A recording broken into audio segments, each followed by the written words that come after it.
All right.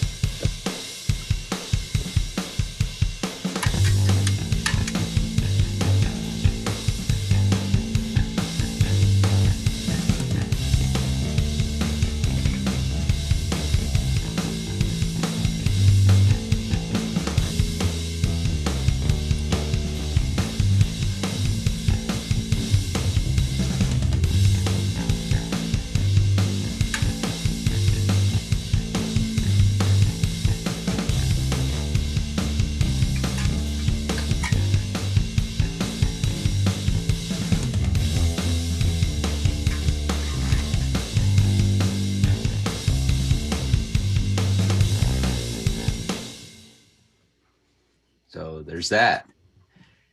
Oh, hey Alice.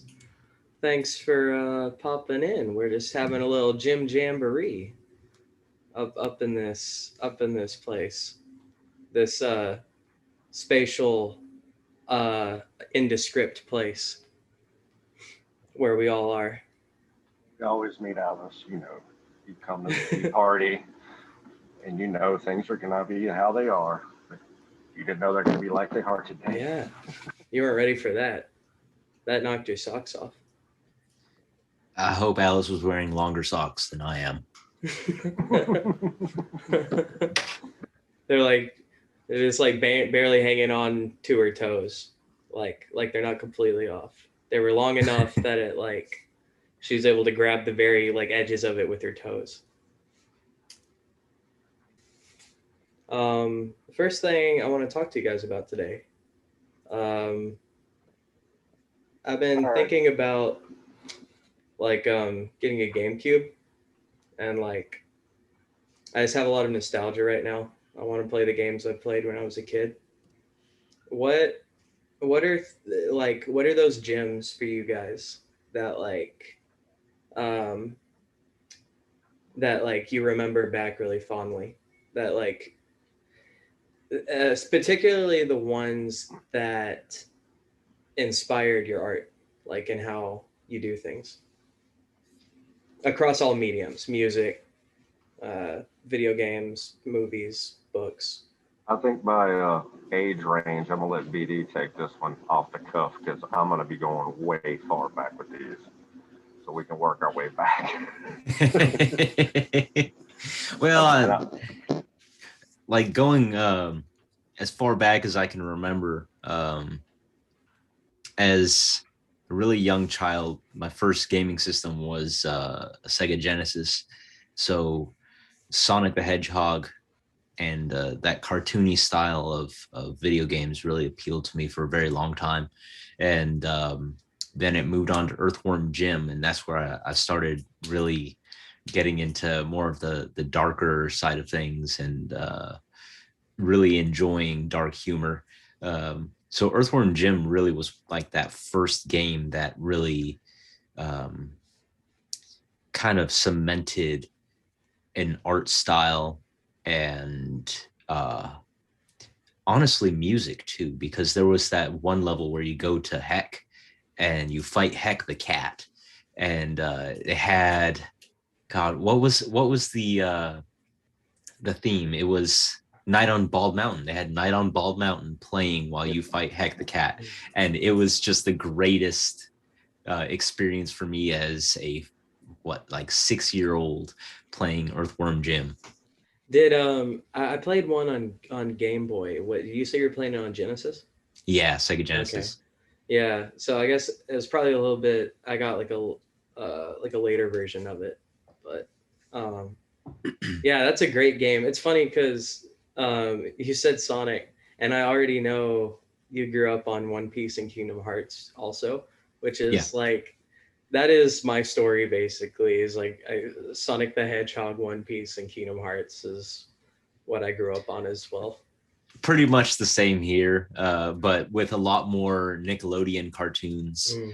Uh, I mean, Invader basically Zim. a lot of Invader Zim. That was my favorite show growing up, and I'm sure it's a lot of people's favorite show. Uh, but specifically Invader Zim, it's the one show where I would go to great lengths just to watch it. Yeah. like when my family would go camping, I would try and track down the only TV that was on the campground just to watch the new episode of Invader Zim. Nice. Yeah, that was a big one for me too. What else? What about okay. Going back further, like little kid, like when you were really little, like Blue's Clues, stuff like that. What?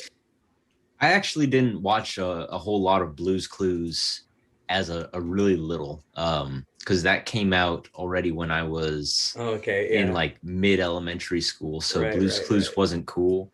But here's the secret: I'm not cool. So I still watched it anyway. Fuck yeah. Blue's Uh, Clues is this shit. yeah, I mean that's the thing. When you're stuck at home uh, during the week, and the only thing that's on TV is either Disney Channel or Nickelodeon, you don't really have a chance or a choice to watch anything else but PBS. So you'd basically get either Barney or Mr. Rogers, and sometimes Arthur, which was tight. Arthur. But yeah, Arthur's the shit. But then you would have stuff like Nickelodeon had Little Bill, and I really liked Little Bill because it still carried that kind of Hey Arnold vibe. It had a creepy art style. Yeah, well, I mean, Bill when you put the pudding in the cup, like himself, that character, he looks kind of creepy. I'm just saying. Well, I mean, he was accused of a lot of rape stuff, so you know how it goes.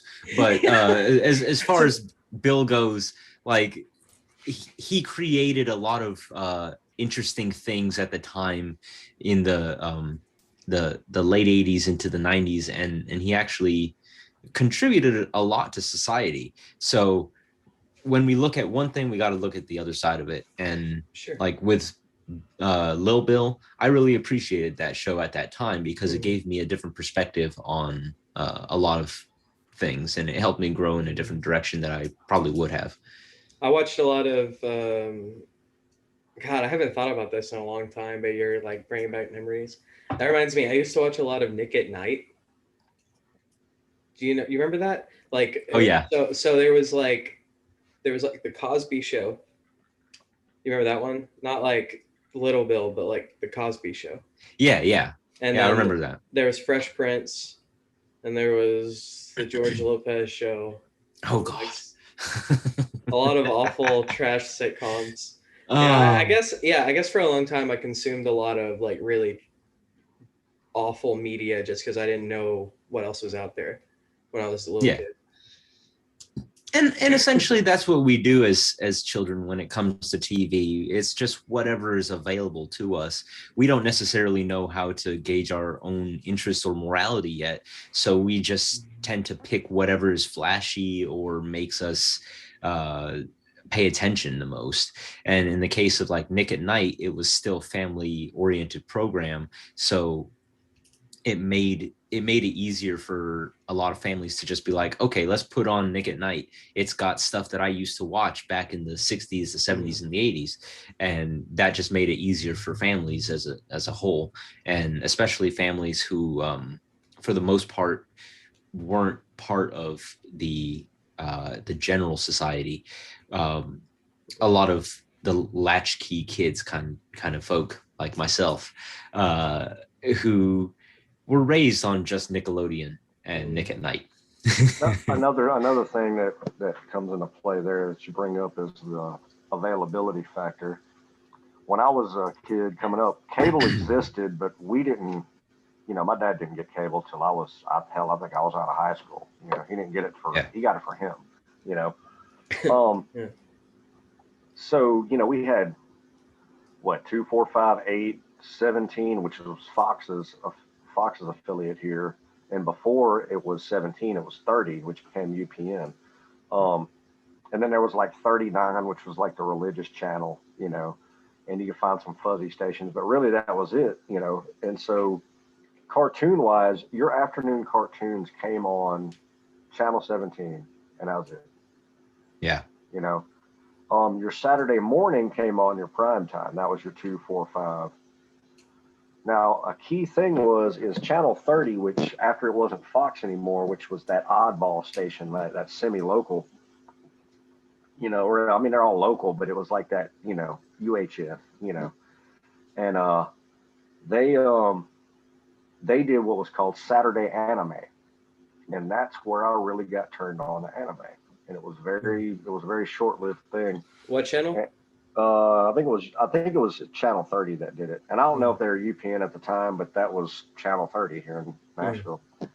And Saturday Anime, I saw classics, stuff that Robot Carnival, things that I talk to people that are into anime now, and they've never even heard of, or if they're myth to them, and you had that was the only counter I had to the standard Smurfs, the Hanna-Barbera, the Looney Tunes, which they showed, and a lot of us didn't really understand, except when my parents would tell me, all of these merry melodies and stuff, these were mainly from movie reels. Like Tom and Jerry was one of my favorite. Tom and Jerry's probably always been one of my favorite just straight cartoons of all time. And it literally comes from the era of, you go to the movie and you spend hours in that movie because you're seeing a newsreel, a cartoon, because there was no television, or there wasn't television so mainstream. You fast forward ahead, you have television with a few channels, so we're able to see reruns of things. And like you're saying, the Nick at Night was retro to me, whereas I saw shows that they were showing back when they were being replayed in the 80s on like Channel 17 on the substations, Bewitched, I Dream of Jeannie, Andy Griffith Show. I mean, they played that for the Andy Griffith Show. I think to this day is probably still played somewhere on some TV station. I think TV Land has like I Dream of Jeannie and like all that stuff too. My sister's really into like that really old shit, like Twilight Zone and I Dream of Jeannie. The old Twilight Zones are great. Yeah. Oh favorite. Man, I think I've seen all of them actually. They rehashed them in the 80s, and they were in color, and they just those sucked. Yeah, they just didn't have the. They just didn't have the. They just didn't scare you. The old black and white ones would just scare you. I'd be a kid just blown away, and it was all psychological horror. I wasn't afraid of the axe murderer or the witch. I was like. I didn't even know what I was afraid of. New Twilight Zone is very in the vein of like it feels like Troll 2. Yeah, it's that hokey kind of horror that it appeals to the cult horror crowd, and like Twilight Zone had that really awesome that old vintage feel that just really pulled you in, and it felt spookier than just Troll 2. Yeah, Twilight Zone had it down. You had real symphony ensembles playing the pieces, so you had all that creepy, real ambient music that just worked with it, because definitely. And that's like you're saying. I mean, it wouldn't even matter what the story was about in the old Twilight Zones, as much as the haze that was around the way they were telling it. It's just this utter doom and slight suspense and just fear. They knew how to just lay a nice coating of fear on top of it. Yeah. It's like dread and terror kind of. Yeah, I don't even know what I'm supposed to be scared of. I'm only 3 minutes into this episode. That was back when things were scary, before jump scares were invented. Right? Yeah. Like jump scares are probably the worst thing about modern film, because it's a cheap scare. You're not really scaring someone. You're just like saying, boo. It's a roller coaster. Once you've been on it, you've been on it. And the only way you can every now and again, you'll see somebody reinvent it in a certain way in a movie. I was just thinking that catch you, but once you get to a certain point with them, you're going, all right, here it comes, bam, I caught it, And then even like I was just watching some like horror movies the other day, and it's like, even when they'll, like you're just saying, Neif, like they'll do that thing where it's like you thought there was going to be a jump scare here, but there wasn't. And then it's like, but I don't think anyone at that moment, no one is watching that goes, who? I guess there isn't a jump scare now. Right. You still know it's coming. Yeah, Like, you're like, oh, I see. Y'all just delayed it. Now it's gonna be Yeah. around this corner. Oh, No, it's exactly. gonna be when he. Oh, the camera's at his back now. When he turns around, that's where the jump scare is, because it wasn't on that first shot coming around. It's Then we. that itself has become a trope where it's like, whew, I guess it was just the wind, and then she turns around, you know? Oh no, it's the cameraman. Yeah. The A24 movies are really guilty of that these days. Like they use the symphony in a way that they build a lot of suspense to those movies, and it just, by the time that the scare actually gets there, you're too tired to even care. Yeah, you're like, whatever. I love those movies. Don't get me wrong; they are some of the most disturbing works of art that I have seen.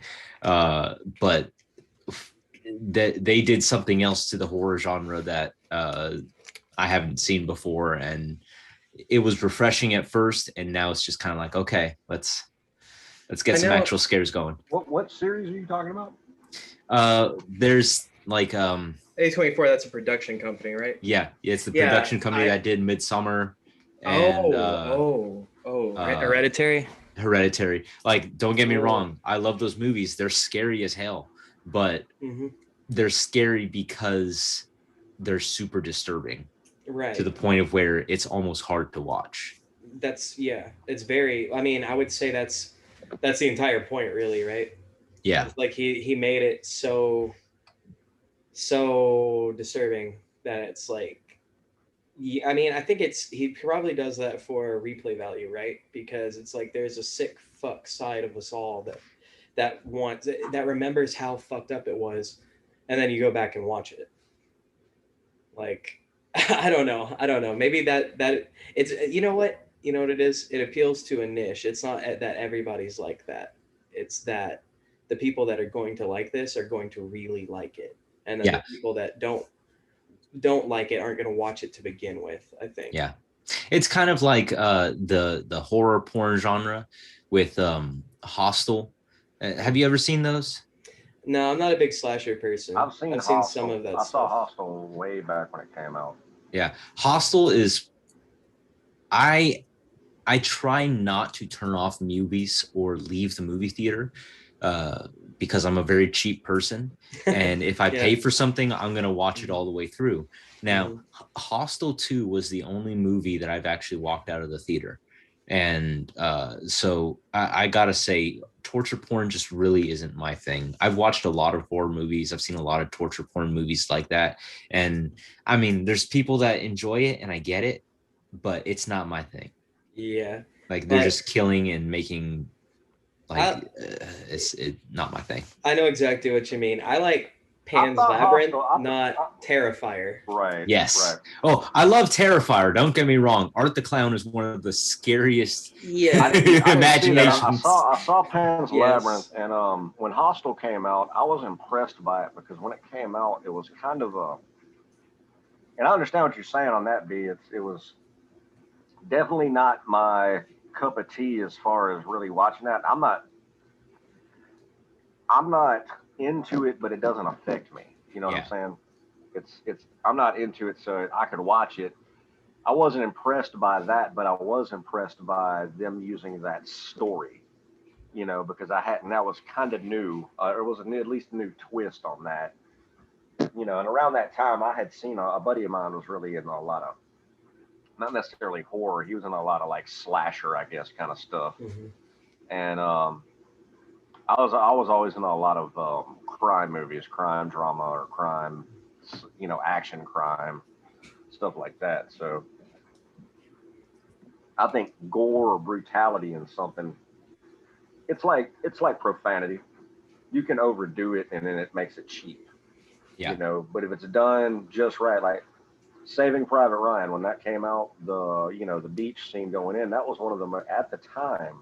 I saw that in the movie theater, and at the time, that was one of the most bloody, brutal scenes ever put that graphic on the big screen like that.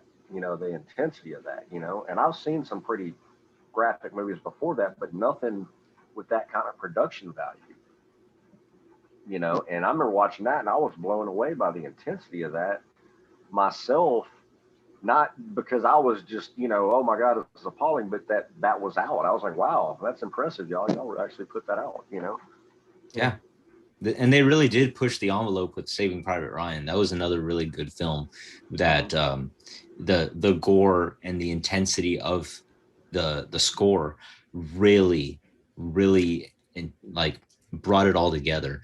And in the sense of the intensity of some gore in movies, like you have the necessary gore, like in Saving Private Ryan, where obviously you're watching a war movie. There's gonna be gore. There's a point to it. Exactly. There's a point to the gore. And then you have a movie like Brain Dead, which has another name that it passes my mind, but it's one of those just really gross out horror genres that's pus flying everywhere, heads popping off of things, and it's gore just for the sake of gore, and then to get a laugh is at the same time. And I see the point in it, and it's funny, but at the same time, it starts to lose its meaning, and it's just like I've become desensitized to what I'm watching now. Please stop.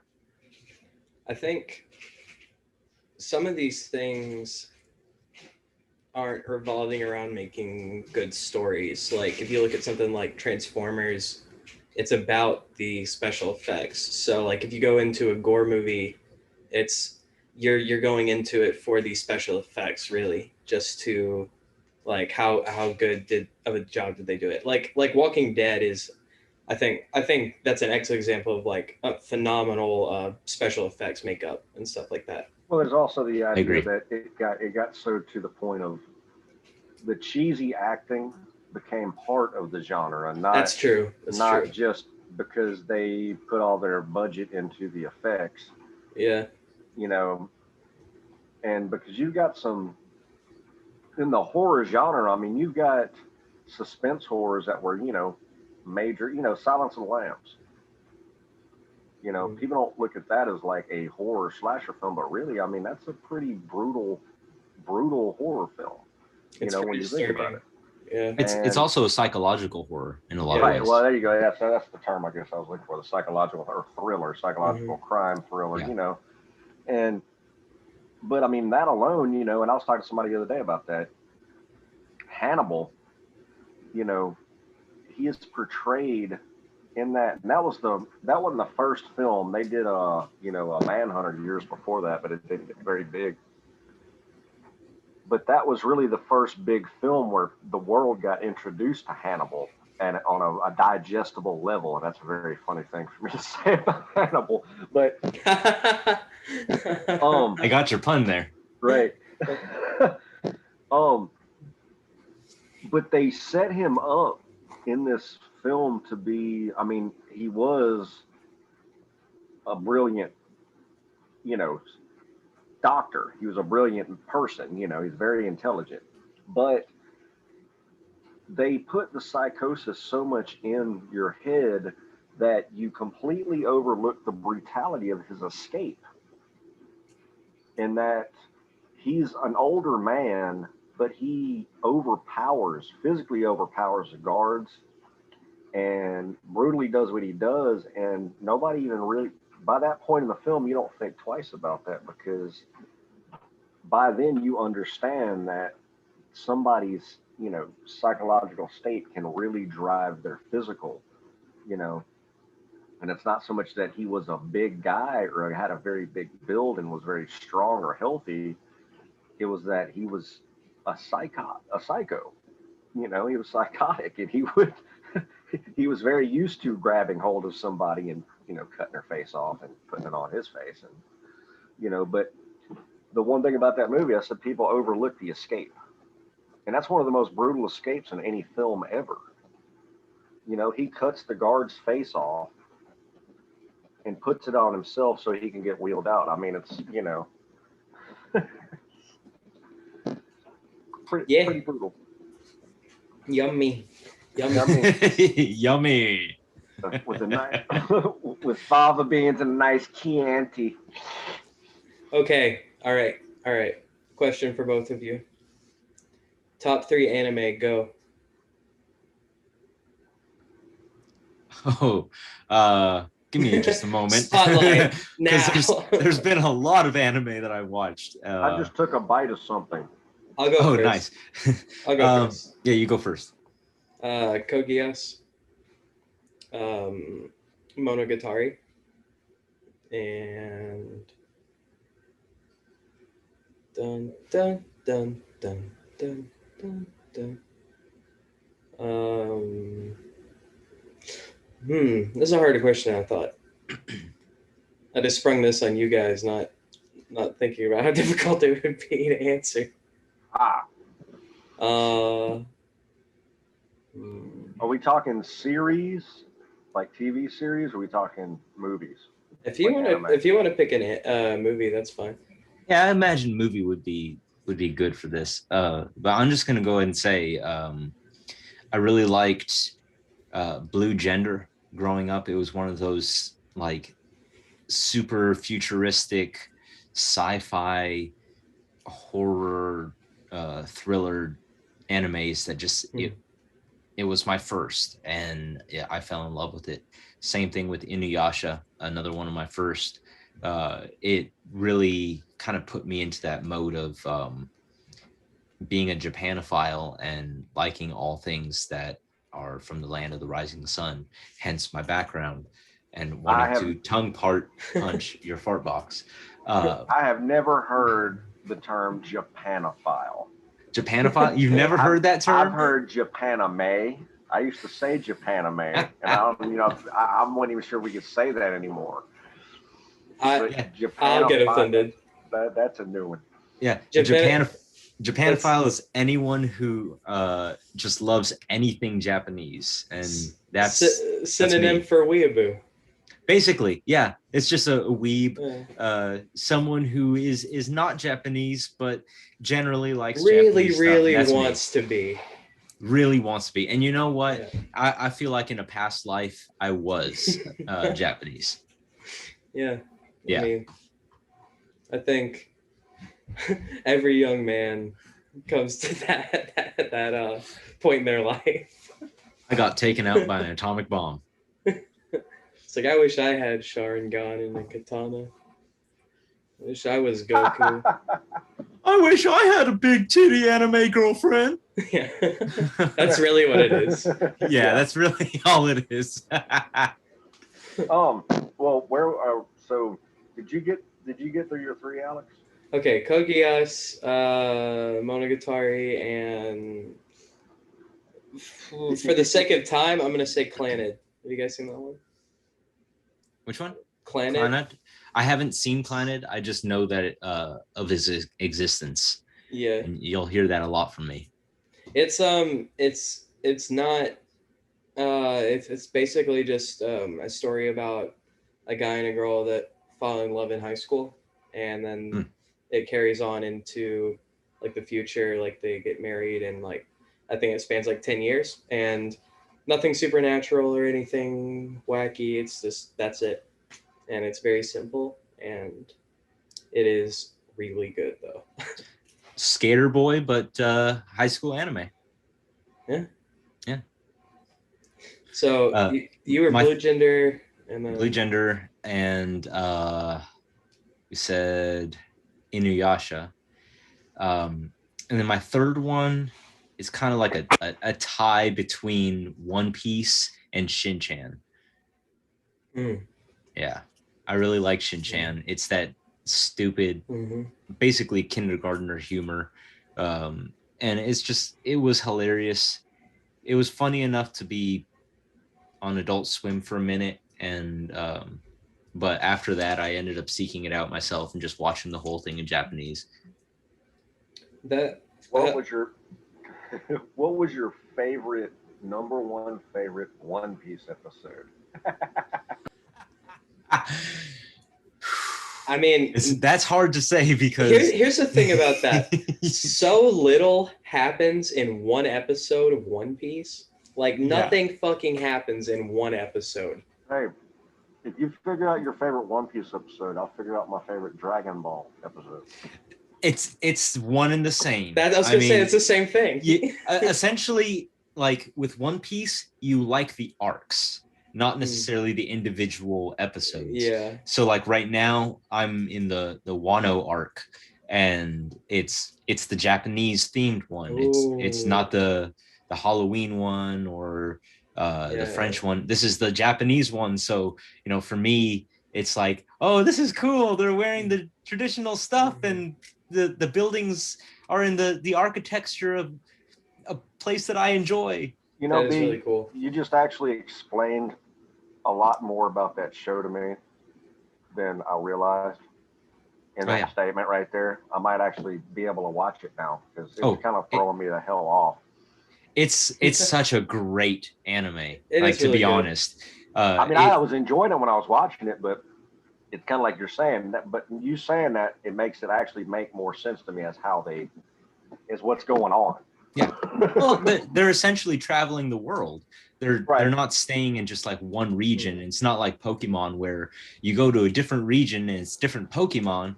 No, these are entirely different regions of the world. These are entirely different countries, and there's different things happening in these countries, and Luffy and his crew just so happens to be there. And even though pirates are supposed to be these evil people that raid and pillage things, for some reason the Straw Hats are just the greatest pirates, and they help people, and I love them. I do love how like the Straw Hats are super lighthearted and like they're the good guys. Yeah. But like especially when you get into the later stuff, like past Fishman arc, past Thriller Bark, like Luffy has. You're gonna start spoiling the show for me, aren't you, Alex? Well, I mean, this show is like as old as I am, so it's okay. I can do that. Wait till I start talking about my favorites. So Luffy has like turf, like he has islands that are under his gang territory. That's like, and it, there's a lot of. I mean, he's a pirate. They do steal shit. So it's like I love that it's like such a lighthearted series, but then if you think about it for just a second, they don't have altruistic intentions. Luffy wants to be king of the pirates, and he just so happens to be a good guy.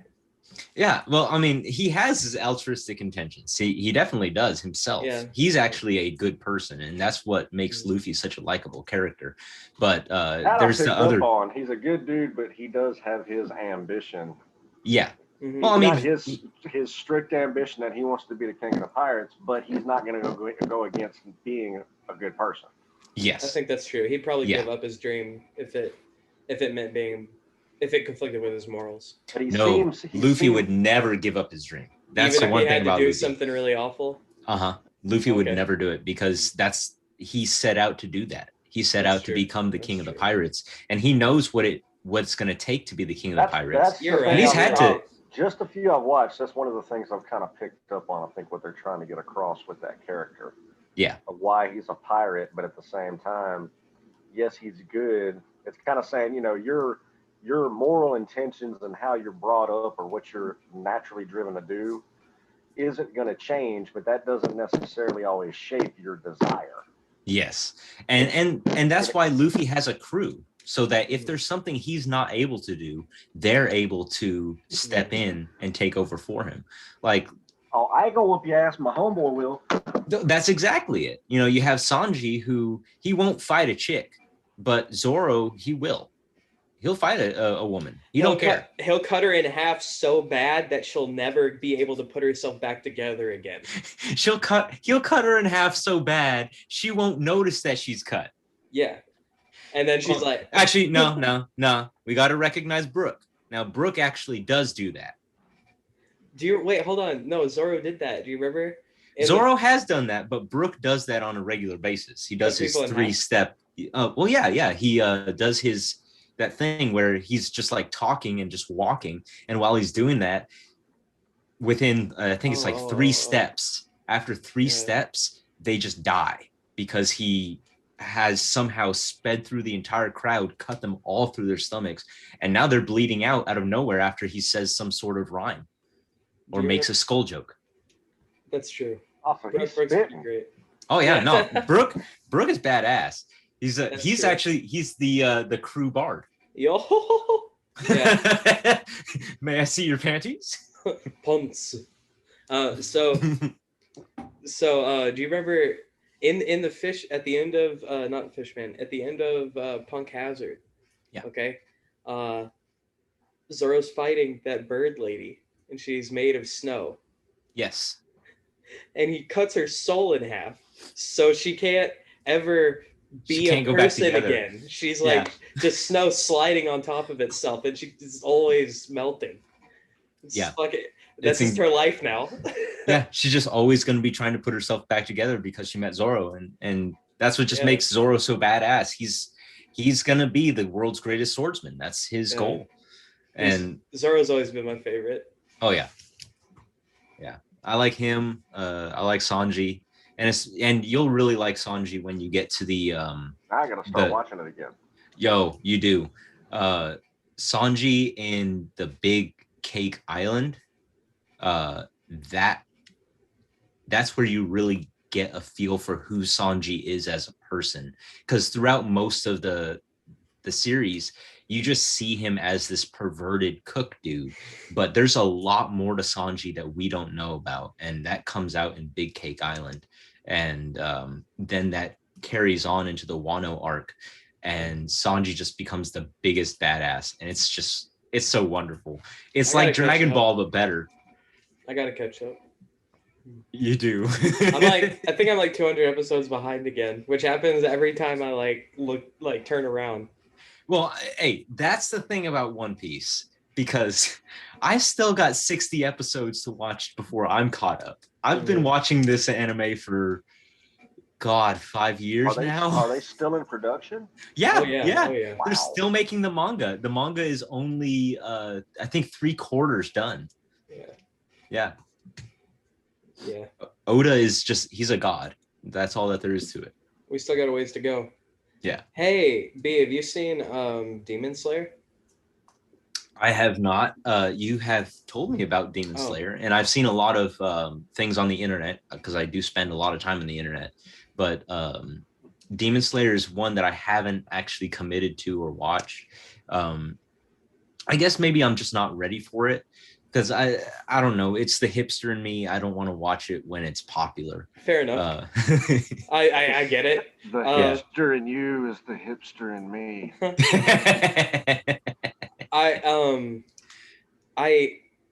That's from the song Micro Beer Brew with Butterfly Wings.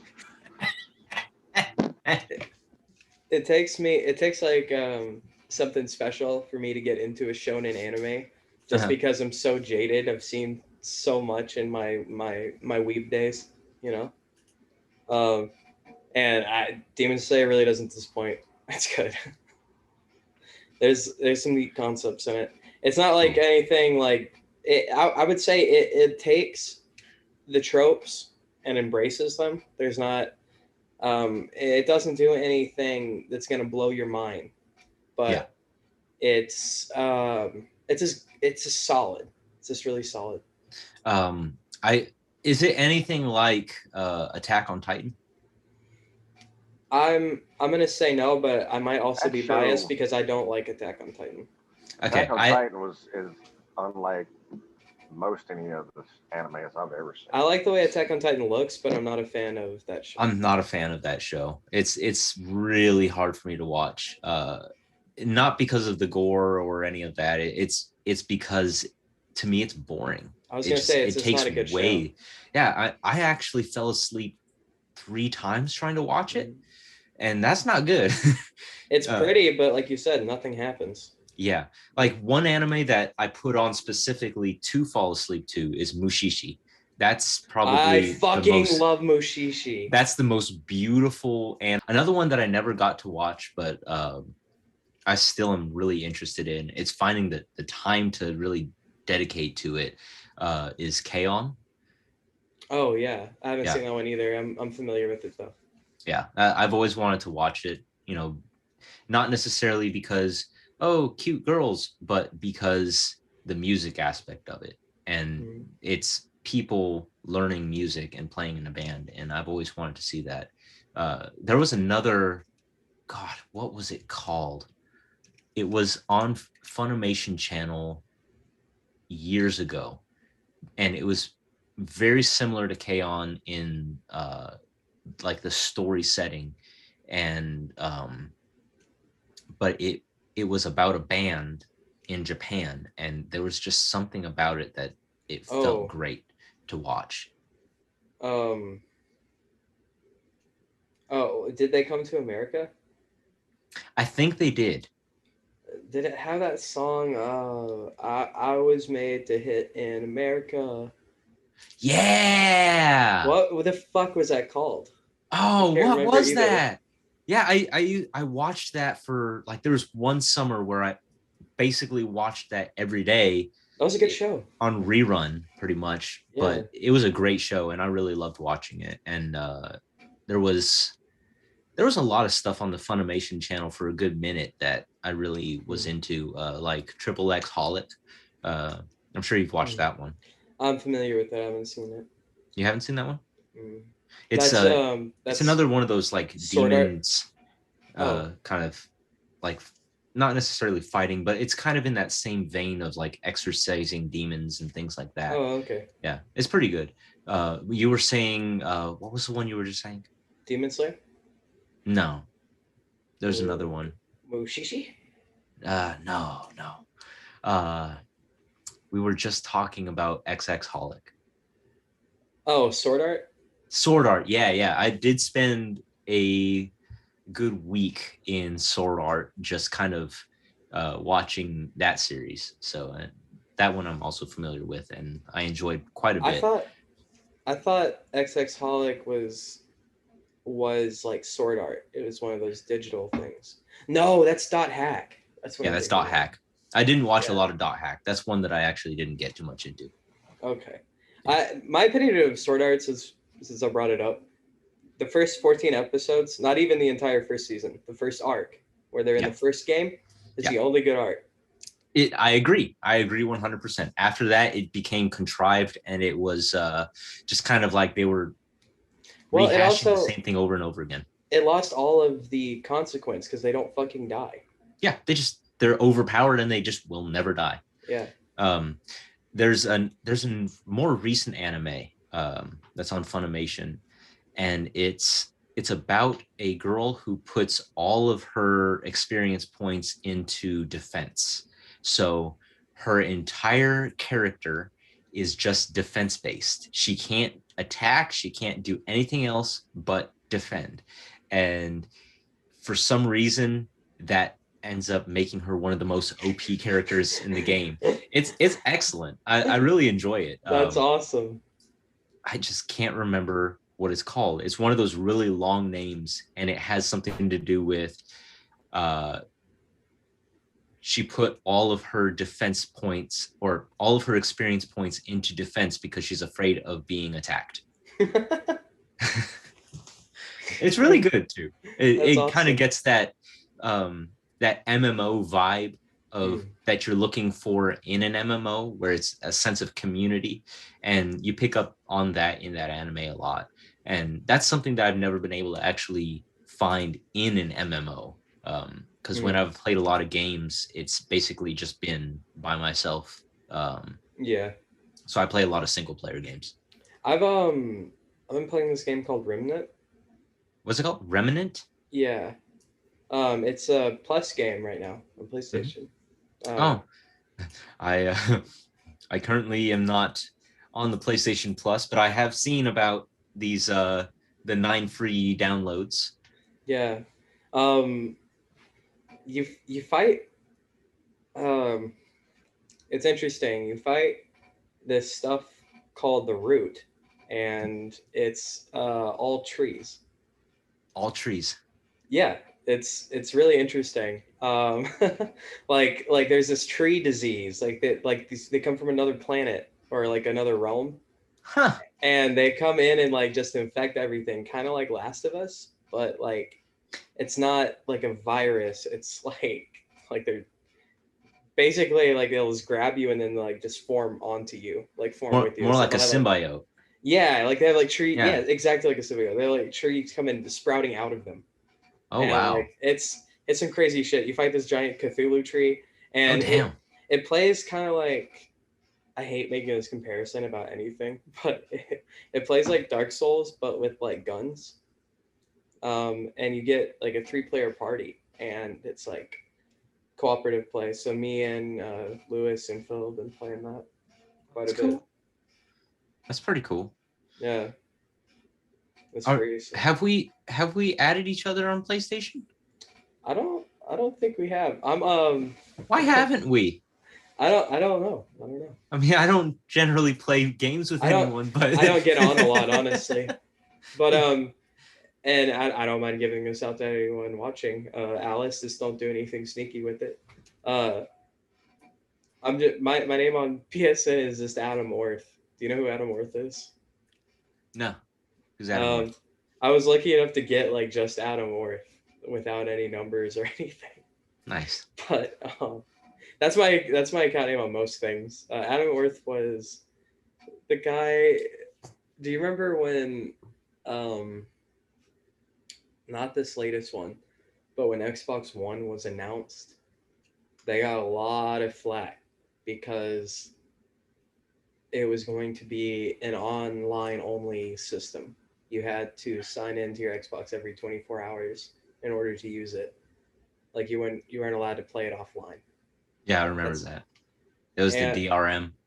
Yeah. And Adam Orth was was Xbox press guy. And someone tweeted to Microsoft, like, well, I live in a rural area. Like, how I'm not able to connect to the internet that often. Like, how am I gonna play Xbox? And Adam Orth tweeted hashtag deal with it, hashtag always on, and he got fired. Good. So oh man, me and like my Discord group that I would hang out with, we just talk about video games and shit. we would just not stop memeing on him, and then I got that account, and they were like, so yeah, I have the Adam Orth account, always on. Deal with it. That's great. I heard nowadays he goes around the country giving lectures about online bullying and how he was the target of a hate campaign, and he's like warning people about online bullying. Yeah. Okay. Mm-hmm. Flip the script. I mean, yes and no. He was the target of harassment online, but this was harassment because of a policy that a company was not willing to let up on. So as much as it was Adam Orth being the PR guy and saying hashtag always on, he was told to say that was his job. Fair enough. Yeah. He got fired because he did it, because he caught flack for it. Mm-hmm. And if they didn't fire him, Microsoft would have caught more flack, and then the sales would have gone to PlayStation. So as a PR move, they had to fire their PR guy. Yeah, he kind of just took the bullet, huh? He did. But, to be fair, it came from his account. And he didn't have to be such a fucking asshole about it either. No, he's like, hashtag deal with it. He didn't have to. Like, oh, fuck you. But, Blizzard did the same thing. They really was it? I think it was already 2 years ago at BlizzCon. They were announcing Diablo Immortal, I think it was, and it was their mobile game. It was a game for phones and for tablets. Yeah. And the announcer, when they weren't getting crazy applause, said, "What? You guys don't have phones?" And it's like, Whoa. You're assuming that your customer base is already has the equipment for these things. Some people don't go for a game because they actually don't have the system for it. Like in my case, I can't run Cyberpunk 2077 on anything that I have. my PlayStation is a launch day PlayStation from 8 years ago, and Me too, I think. like it runs Red Dead Redemption well, but knowing what I know about Cyberpunk 2077, I'm not going to play it on my PlayStation 4 because it's garbage on PlayStation 4. They didn't finish the game. Yeah. Now, if I get a PlayStation 5, am I going to get Cyberpunk 2077? Yeah, I am, because it's going to be a game that I can play on that system and it'll run well versus whatever the fuck on that my was. place. Yeah. I also don't have a major PC that I can run games on. It's just not what I have. So for a lot of people, telling them, always on, or you guys don't have phones, that's like a slap in the face to the customer. So when it comes to PR guys, you always got to be on the customer side. And that's why Adam Orth was fired. Yeah. Yep. Yeah, it's your job to appease these people, not piss them off. It is your job as a PR guy to be the front of the company and to make the company look good. And if you make the company look bad, then you're gonna get shit canned. And Adam Orth, I forgot what I was gonna say.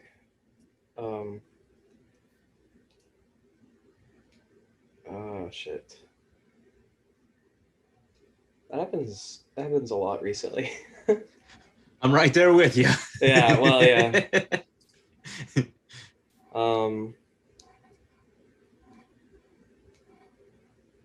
Nope, I lost it. That's okay. So, did you read much as a kid? Read, yeah. I read a lot of. They were mainly religious young adult books. So just whatever was in my school's library, because I went to a Christian school, and we had to write book reports like every month. So I would read a book every month, and I would pick these books that were mainly action adventure or fantasy. So I was really into the nonfiction, or no, wait, I'm getting this mixed up. Fiction. I was really into fiction, but at the same time, I would also pick up a lot of like biology and animal books, because I like animals a lot, and I want to learn about my own anatomy as well as other critters' anatomies. So I attribute a lot of my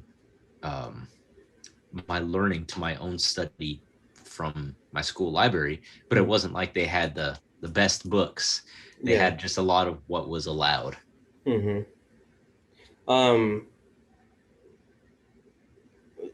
they all have like a religious connotation to them, or is this like they're like approved?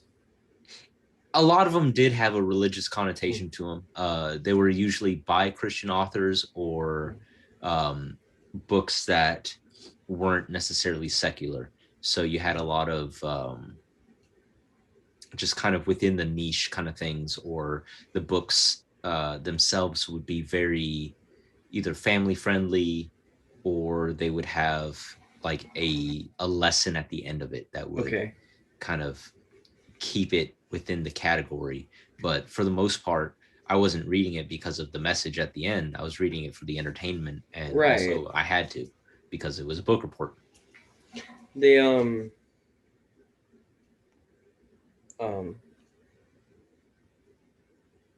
fuck.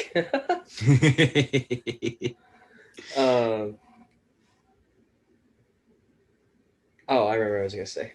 Growing up as a witness, I guess it was a little different because they didn't like anything, even if it like Like even if it was a Christian author, if they weren't a witness and it wasn't publicized by the Watchtower Tract Society, then it was blacklisted. So Yeah. like we actually didn't get a lot of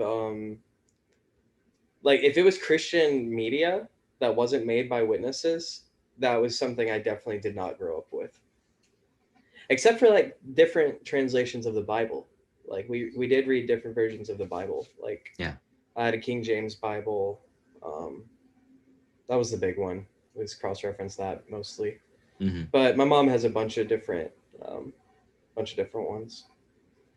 That was neat. Like they basically teach you that like the one we made is the best translation, but there's all these other translations that you can glean information from as well, which is cool because not all churches do that.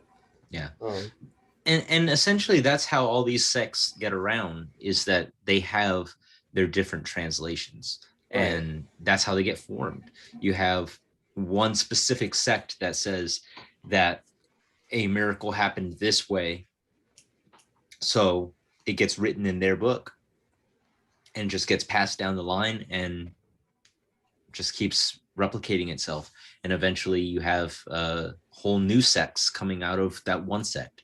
And yeah. in my case, I was just part of a non-denominational Christian sect, so I had it easy when it came to being in Christianity.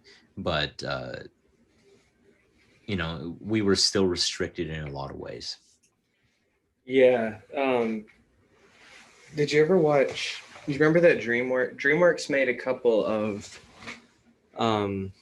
There was Joseph. Yeah, there's the Prince of Egypt. Prince of Dreams. Was it Prince of Dreams or Prince of Egypt? We're gonna find out There's right now. there's two of them. I know that they had. I didn't. Yeah, they had a Moses one, and that was the Prince of Egypt. Right. And then there was the other one that King was of Dreams. Joseph, King of Dreams. That's what it was. But yeah, I have seen both of those. That's the movie, man. I did.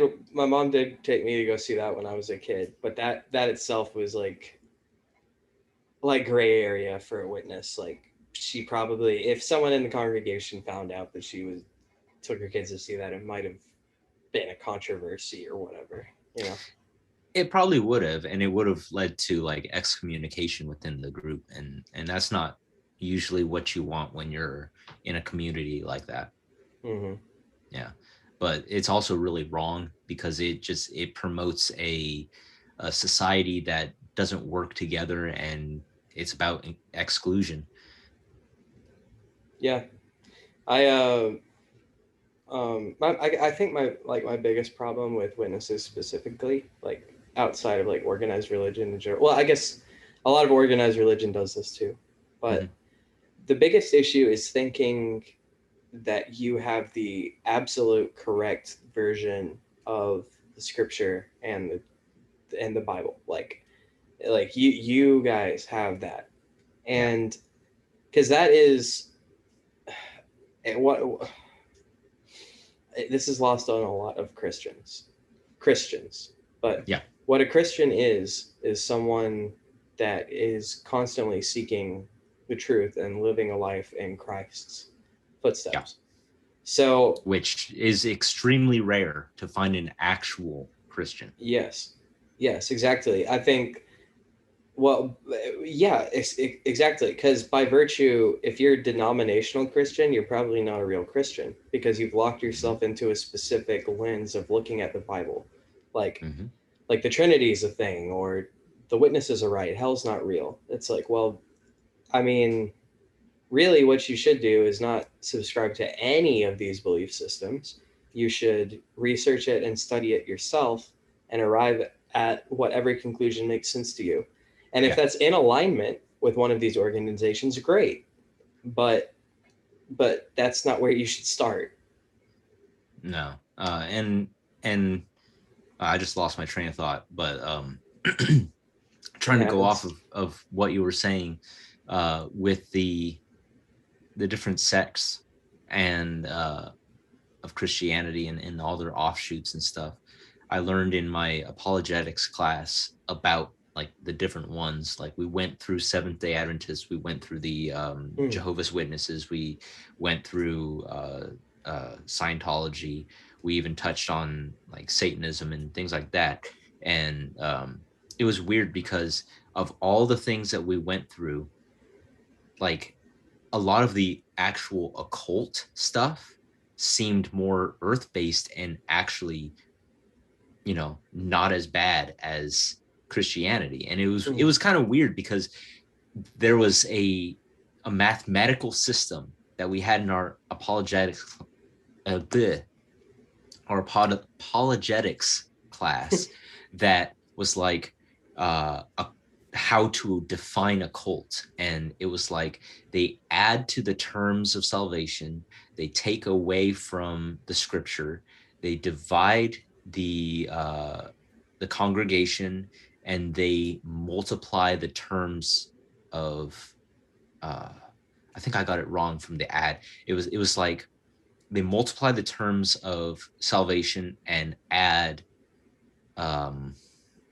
works. So you have to do more. You have to, they take away from the original scripture. They divide the people so that only they are the right ones. And then they also multiply what you have to do to get into the final level of heaven. And it's, you know, it, to me, it all seemed icky. So I went this way. The fuck out of there. Yeah. Yeah. Yeah, you went left hand. Let's talk about that for a minute, if you don't mind. What was that transition like? Because you're actually the one that turned me on to chaos magic. Well, I mean, right. Currently, I'm not practicing. I'm just floating in the nothingness. Well, but I'm sorry. like, I want to be clear also. I know when it comes to these subjects, a lot of it is things we can't talk about as magicians. Yeah. So only get into it as comfortable as you want to. Yeah. And like as far as my religious walk, I went from being a Christian for 2 decades to just one Easter just being like, you know what? I don't want to do this no more. This isn't me. And then I just became an atheist, and I just was an atheist for a few years. And then I came across Satanism again. It made another visit in my life. And I personally related to the not necessarily teachings, because I don't like to call Anton LaVey a teacher. He was a human just like I am. He was also a showman. So everything that he did was to get a response from other people. And that's how he made his money. He figured out that he, you know, just like what's his face, L. Ron Hubbard, he figured out that he could make money from religion. And so any person that I see as taking advantage as another person, I can't really see as a teacher. Right. So in the terms of Satanism, he coined the term for modern Satanism. And I'm not talking about like actual devil worship. I'm talking about the philosophical Satanism, where it's they don't believe in a devil. Yeah, there's not an actual devil. It's still a atheistic view. So religiously, it's still atheism, but philosophically, it's an individualistic view of the world. But the the Church of Satan flavor of Satanism, which there's multiple ones, and even on like the Satanism subreddits, you have Temple of Satan and the Church of Satan and Setians. You have them fighting over who's the right Satanist. And the truth is, when you come to an individualistic point of view, no one's right. You are right. It's all about what your life and how you want to live your life.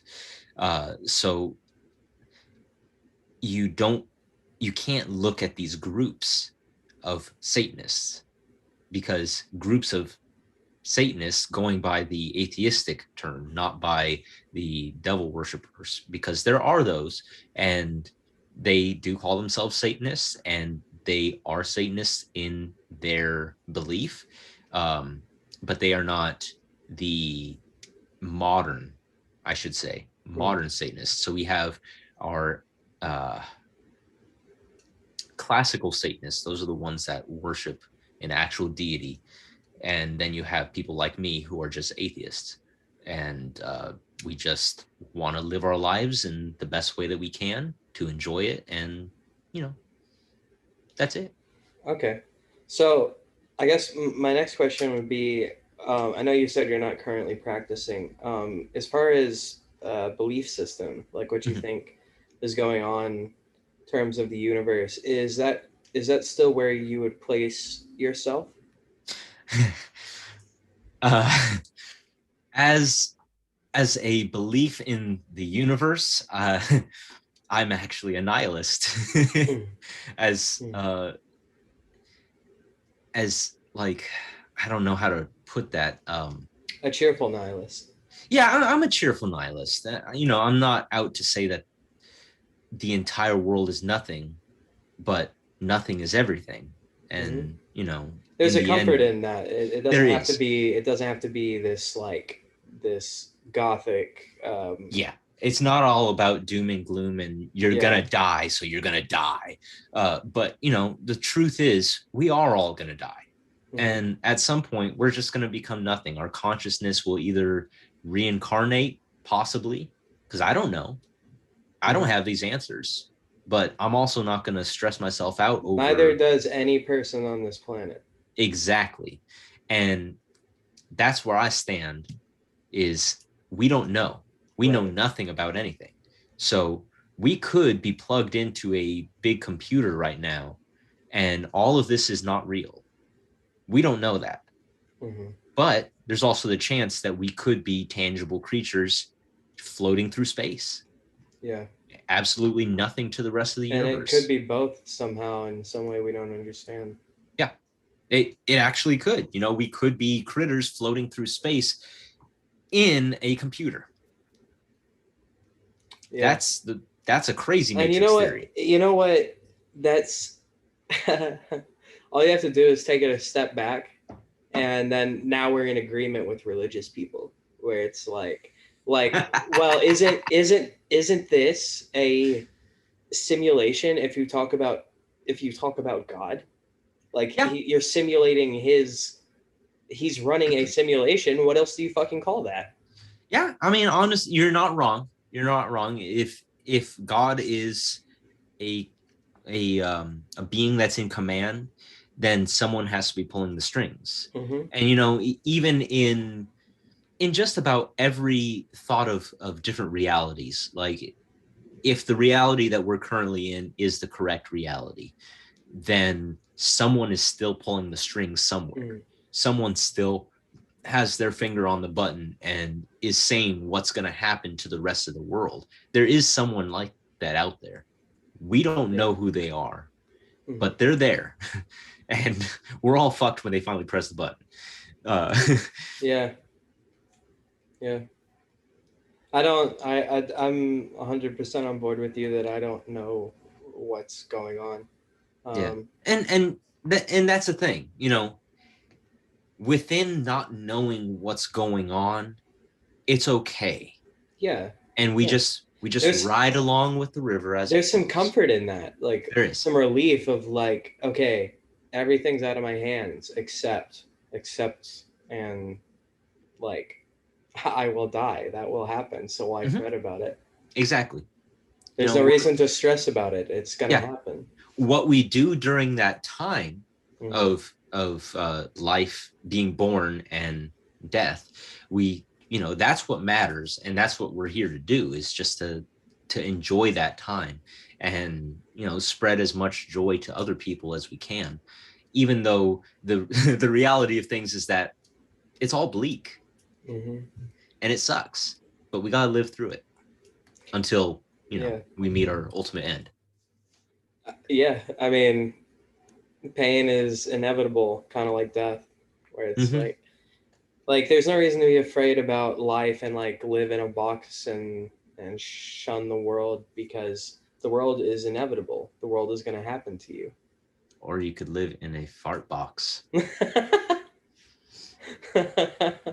Yeah, that's the dude. You can either live in the fart box, or you could commute to the fart box.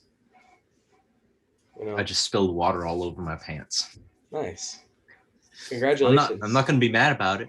It's just something that happened. Yeah, it's one of those happy accidents. It's a happy accident. That's right. And Bob Ross was right about that. We had those happy accidents. Even humanity as I was a probably a happy civilization. accident. I mean, heck, aren't we all happy accidents? Yeah. In a way. Going back far enough. Yeah.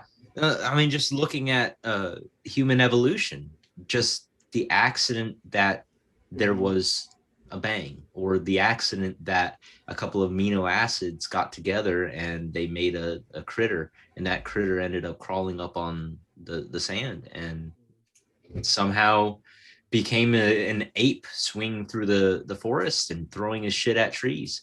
And, now that same ape is still in the forest and he's, getting it on with florists down the lane. But we as humans exist somehow. Mm-hmm. That's a happy accident. Yeah. And I think, so I got two little points here. Okay.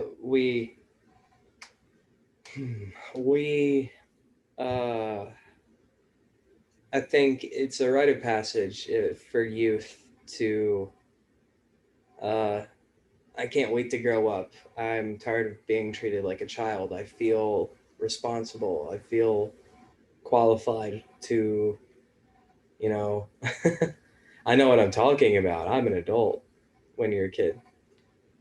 And then as you get older, you realize that you're still young, that you're like super young, and that you don't know anything. And that's you think you're old when you're young, and then you think you're young when you're old. Not physically, but you're aware of how little you've actually learned in your life. And in a way, you can also use that reversal as a way to describe the actual mental aspect of being old and being young. When you're a baby, you don't know anything. You are a blob of flesh with no intelligence, and that's all you are until you start gaining more brain cells and you start actually learning things and putting them into practice. But then once you get too old, those same things that you learn to do, you forget. Going to the bathroom, walking, you really do revert back to being like a baby. Oh, wow. Yeah. I didn't think about that. That does kind of coincide with what I was saying, where it's like, maybe you are. Yeah. Like, shit. In a way, I kind of hope that the comet does come and destroy humanity, because I don't want to get that old. I don't want to be shitting my pants. I don't want to get. I don't have any intention of ever being that old. Yeah, I don't really want to be that old to where I am basically a baby again. When I turn like 60, I'm just gonna, not 60, maybe like 65. I'm just gonna start living like extremely recklessly. Not like outright kill myself, but like I'm gonna go out with a fucking bang. Sorry, grandkids. Grandpa's doing H in the closet again. I mean, if you're gonna go out with a bang. Yeah. Like, there's been, like I said earlier, I've spent a lot of time on the internet, and you pick up on things like anheroing, where where you basically, you go out, you're planning on going out anyway, so you do it with a bang. And I mean, you do it with a bang. I've seen some diagrams that would just imagine walking in on that. I think so there was one this is gonna get pretty graphic, so trigger warning for anyone. Trigger. There was one where it was a diagram of a dude hanging himself, jerking off, but there was also like a field of mouse traps below him, so that when he fell after hanging himself, he would fall onto the mouse traps, and then he also put something else underneath the mouse traps to trigger after the mouse traps went off. So he would create this spectacular display so that when the EMS people arrived, they would find a scene, but it was all a suicide. And I don't even know why I'm talking about this. So if you feel like cutting this out, go ahead. Man, I mean, I think there's probably going to be an opinion that is not well received by everybody. But I think if you decide that you're done here, I don't think socially we should interfere with that, right? It's like socially, you should try and stop your friends and the people you care about from doing this kind of thing. The point I'm trying to make is I don't think the government should be able to tell you what the fuck to do in a myriad of ways, this being one of them. Yeah. And I do agree with that. And that goes into the social issue of assisted suicide. And, since we're talking about it, we've got to put this disclaimer out here. Mm-hmm. If you feel like committing suicide, make sure that you get help. There's hotlines out there that you can call to talk to people. I have seen a plethora of Reddit threads from those people that run those hotlines, and they do want to talk to you. They do want to make your life better. And it's not because they're told to do it. It's not because they're paid to do it. It's because they actually want to help someone. Mm-hmm. And if you're feeling that way, please call those lines and get the help that you need, because even though this is a miserable existence that we all have to go through, you don't have to end it now. However, on the subject that we're talking about with assisted suicide, I believe that assisted suicide is something that we should have as a social norm, and also paid for by the government, because there's a lot of people that we are forcing to put through this existence, and they shouldn't have to live in pain. They shouldn't have to be forced to be homeless. And I'm not saying that suicide is any excuse for being homeless. Do not go commit suicide because you're about to go to the streets. There's ways to get help, but there's a plethora of reasons that assisted suicide would be good for our society. We just won't do it because we as a society view suicide as a negative thing, even though there's animals in the animal kingdom that do suicide. They do it because they have to. And in a lot of ways, even us as humans, we feel like we're put into a corner and we have to do it. So there's good cases for it, and there should probably be a board or some sort to evaluate each case by case. But it's one of those social values that I think we could really do well by implementing it, specifically because we do have a lot of people who they don't enjoy being in pain. They don't enjoy the lives that they're living, and in some cases they'll never be able to get out of that life. And someone on the outside is in no position to tell that person that, well, you should just live anyway. Yeah. You don't understand the pain. Yeah. And that is the truth, is that a lot of people don't understand the pain associated with just existing. And and it sucks, to be honest. Yes. I wish that it weren't this way, and that there was a lot of people out there that they wanted to exist, and that their existence is actually valuable to not just other people, but to themselves. And that counteracts what I was saying earlier about, having nihilist values. But the matter is that every person is their own universe. Yeah, And I I think what you're getting at is like people don't have an objective value on like this unmeasurable metric, but from a personal subjective sense, each individual has value yeah, from your perspective as a yeah, person, and I would yeah. agree with that sentiment. It's that personal value is what you assign to yourself. And Mm-hmm. I would say that a personal value, it goes up, it goes down, it just depends on how you are viewing yourself at the time. And in a lot of ways, like, I know that myself, I struggle with that.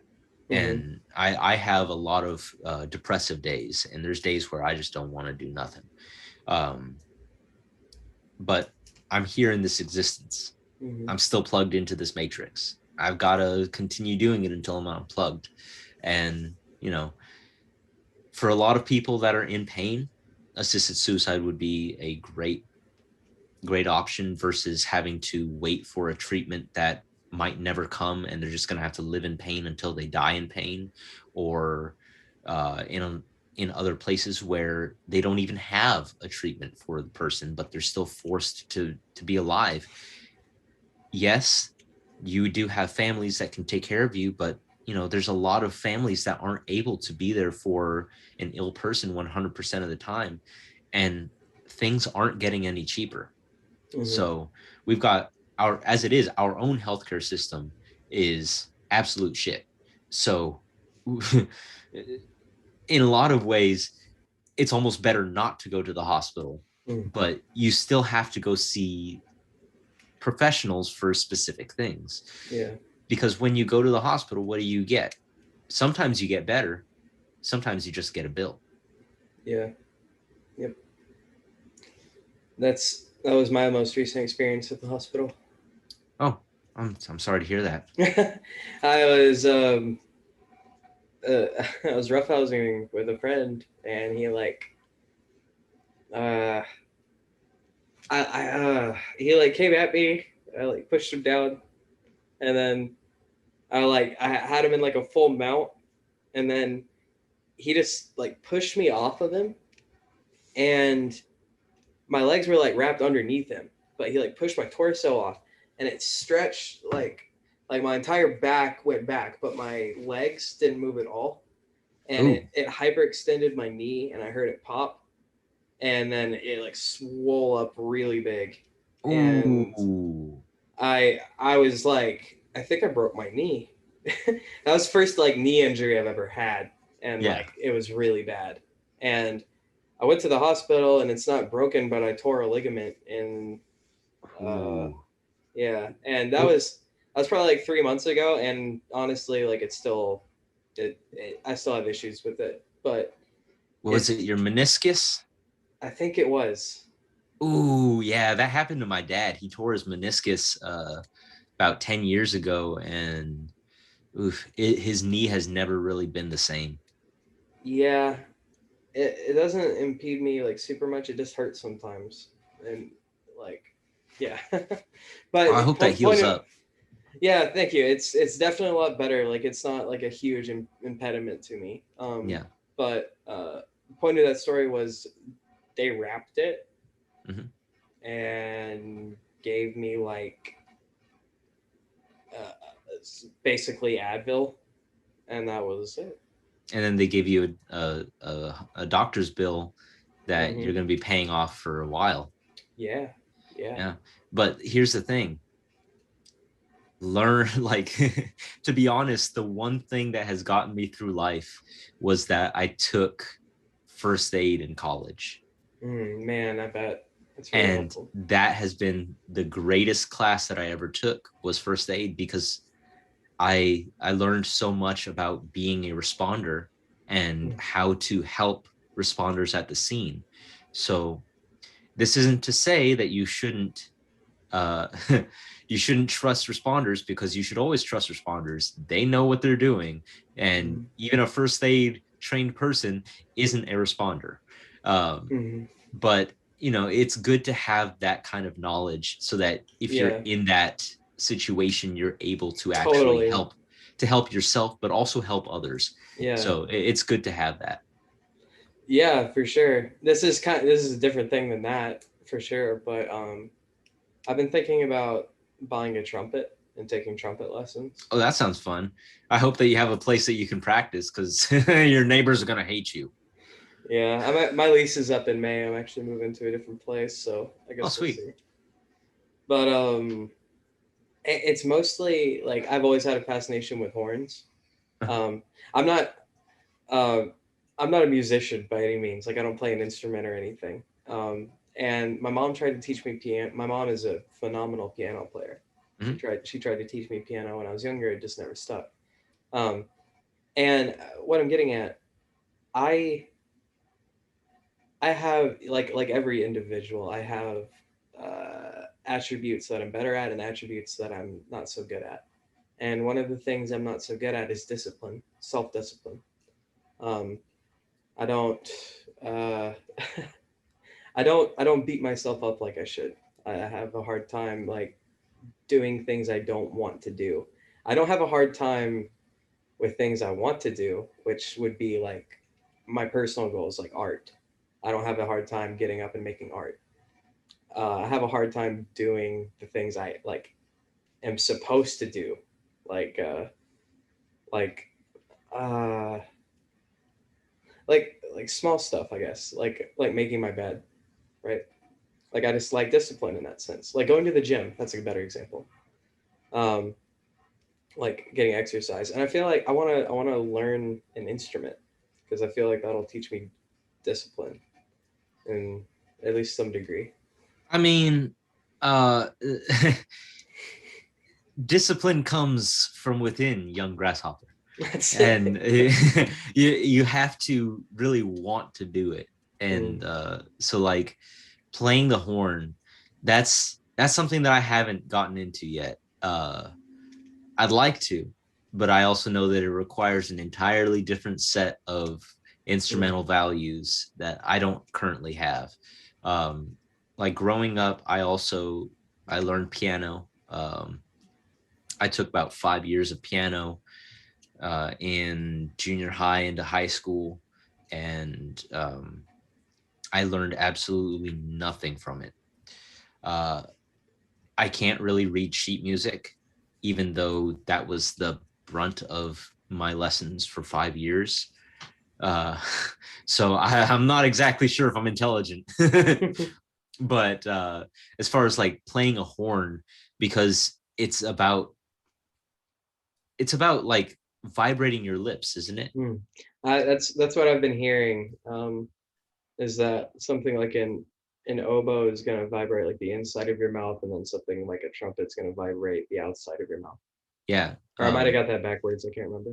Yeah. Neif was telling me about, where you would want to build callus for that, and Hmm. it's whether you want to do it on the inside or the outside. And but that sounds fun, and honestly, I'd I really don't like expect to to be good at see you do it. that.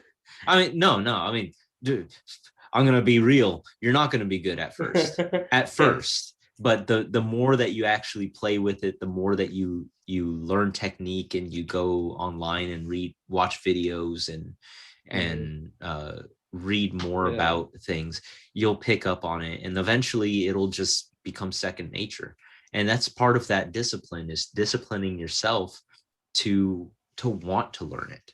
That's the Hmm. big part, is to want to do it. Yeah. Myself, I've been trying, I say trying, to play bass or any instrument for 12 years now. And I would say that in the past month, I've probably gotten better at playing the bass in specific, um, than ever before Mm. and at any other time. And that's just because I've given myself time to actually pick it up and to actually really try and learn the instrument.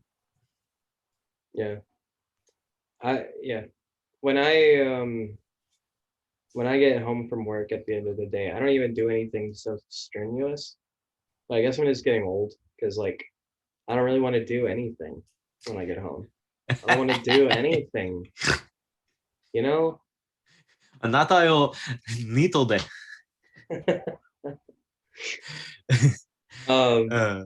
But like back to the trumpet, it's not even that I want to do something with this. Like I have like this like a plan in mind of like, oh, I'm gonna learn how to play the trumpet and then do something with that.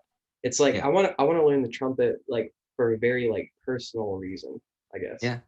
Like I'm through like Duolingo. I've been taking Spanish. Uh-huh. For a very similar reason. I don't really give a fuck about learning Spanish. I wanted to learn another language, and that seemed like it would be an easy one, you know. Spanish comparatively to some. Yeah, Spanish is a good language to have specifically in America because of, you know, Mexico being our neighbor. But also in the future, it'll definitely look good on your resume to have Spanish.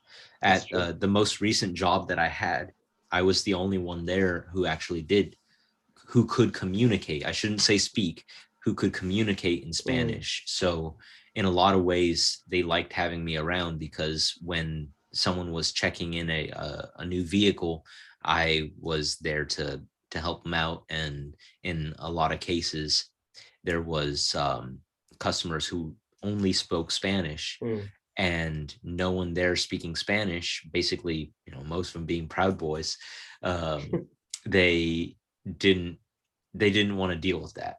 But you know, it did end up adding an extra $1 onto my salary, so it was worth having. Yeah, that's true. I mostly picked it because I thought it would be simple, but that's also true. It's probably the most practical one I can learn. Yeah, it is. I think it's actually the first most speaked language in America. Whoa. Yeah. What? Yeah. That's crazy. English isn't even the official language of America. What the fuck? Yeah. That's crazy. More people speak Spanish in America than people speak English. And I mean, that's because of having Mexico and Cuba as big imports from those countries and South America. But kind of like Chinese being one of the biggest spoken languages on the planet because China has more people than everybody put together. So well, they have the largest population. They're probably going to have the most speaking. Right. Wow, I butchered that sentence. Speaking of China, did you guys see? Apparently, by 2049, China has plans to become like the single superpower. I mean, I've known about that for most of my life, but yeah. That's been their goal forever. I mean, that's pretty much it. I guess, it's like, no shit, Alex. Emperor Chen made it real clear when he drank mercury. He said, I'm going to be immortal, and I'm going to unify the world under me. And we still call China, China. We do. So, I mean, you can argue what you want, but his name is still on the biggest, most populated place on the planet. So, I mean, flip over just about anything and you'll find the word China on it. That's true. Yeah. So China will, unfortunately, become like a world superpower. I just don't see them actually ruling the world because there's just going to be way too much opposition against China actually taking over other countries. Yeah, they may not rule the world, but they might bully other countries into using similar practices like sweatshops. But Alex, no powerful country bullies other smaller countries into doing their will. What are you talking about? Only besides America. America does it. I mean, Now I have been up, orbiting here for a while, so I haven't been up to.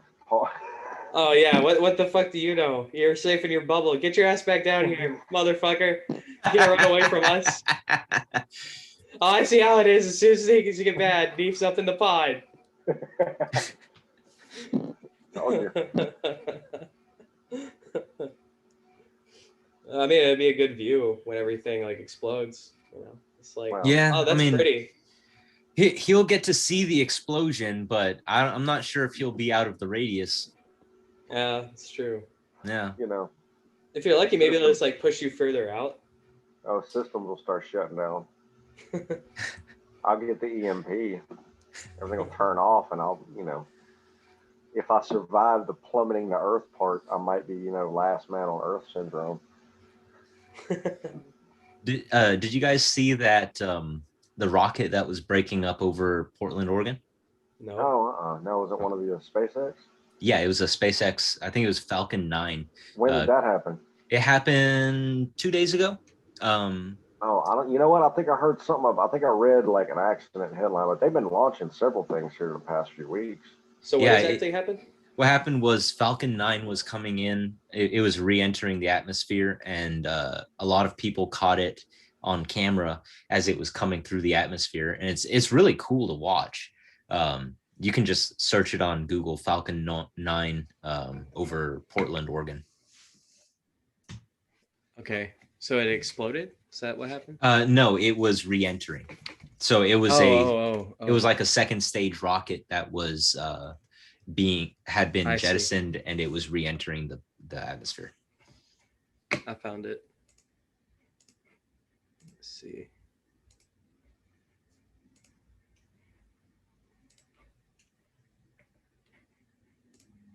You can see my screen? It's coming. Yeah, there it is.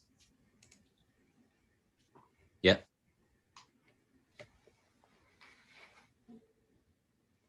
It's like watching fireworks, but they last longer.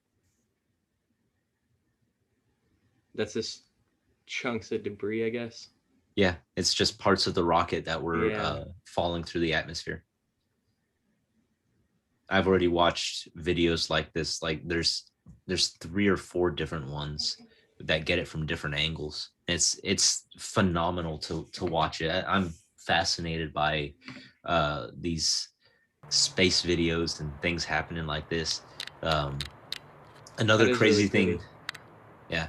Another crazy thing that happened recently was they got another picture of the black hole that they found 2 years ago. And they were able to distinct some magnetic waves coming out from it. So it's that same like orange butthole picture from 2 years ago, but now it's a little clearer, and you can kind of see like the plane that it's on. So it's another thing to look at. What is this? I'm gonna pull it up. It's a black hole. Black hole, and it's got an orange butthole. No. The black hole looks like an orange butthole. Oh, I see exactly what you mean. Yeah. The eye in the sky.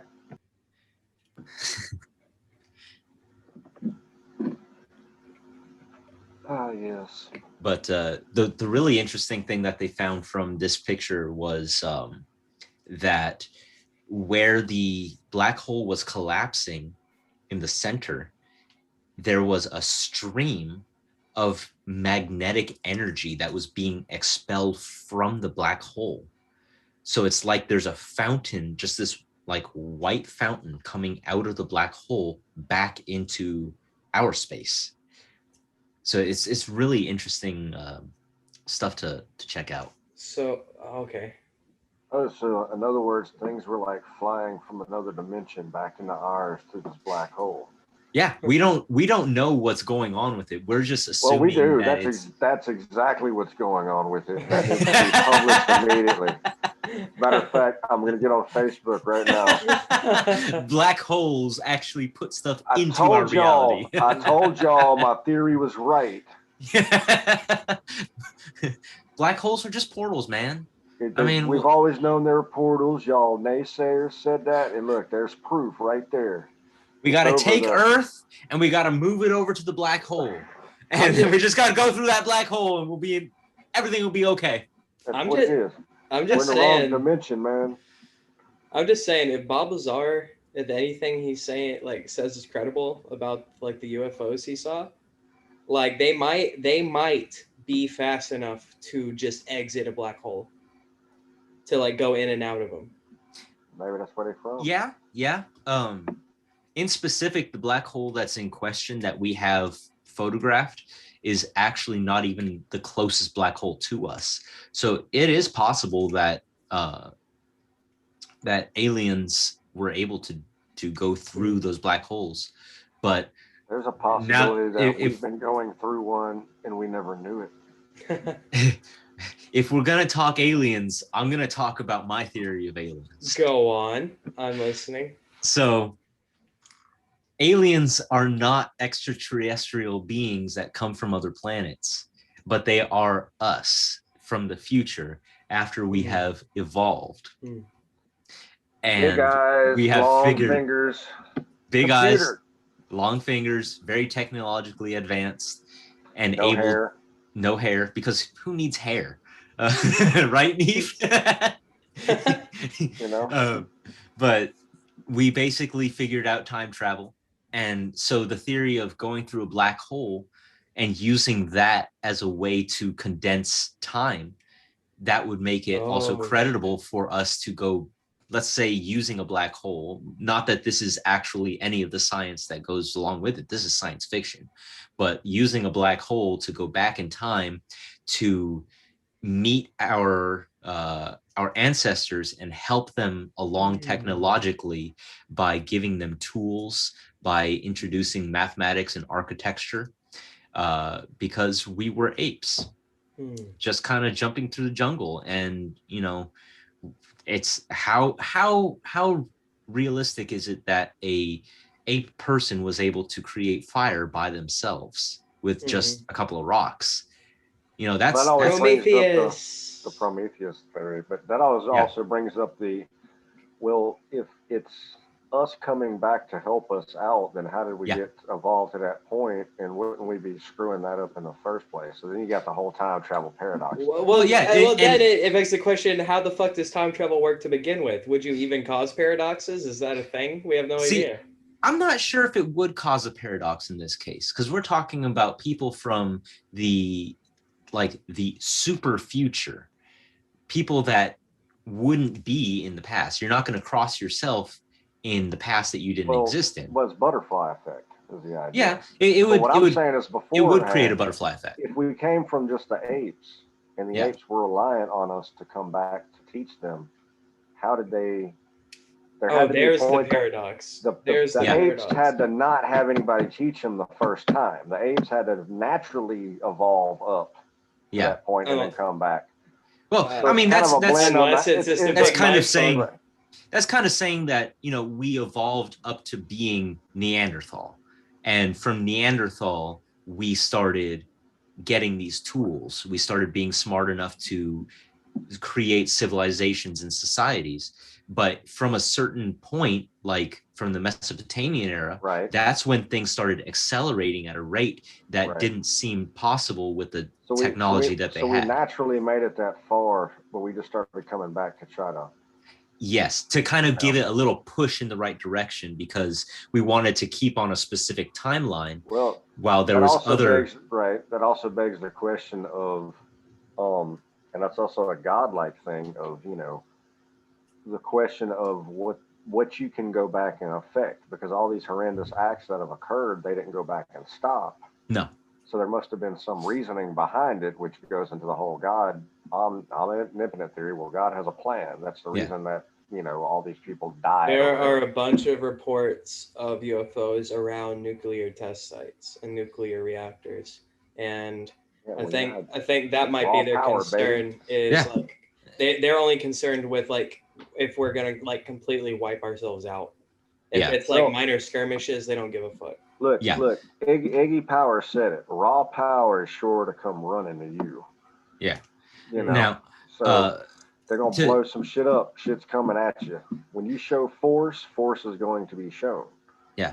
So to continue on with my theory, there's this book and movie that came out. I think it was in the 70s. So Neif, you've probably seen it.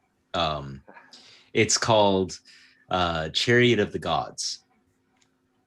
Have you seen it? No, I know of it. I don't know that I've seen it. Yeah. So it gives the theory that there were ancient astronauts who came to early man and helped them with tools and taught them techniques of how to do things. And in the movie, well, I'm referencing the movie specifically because I haven't read the book, but in the movie, books from '68. I know what you're talking about now. I've seen a lot of references made to it. I don't know that I've ever seen the movie though.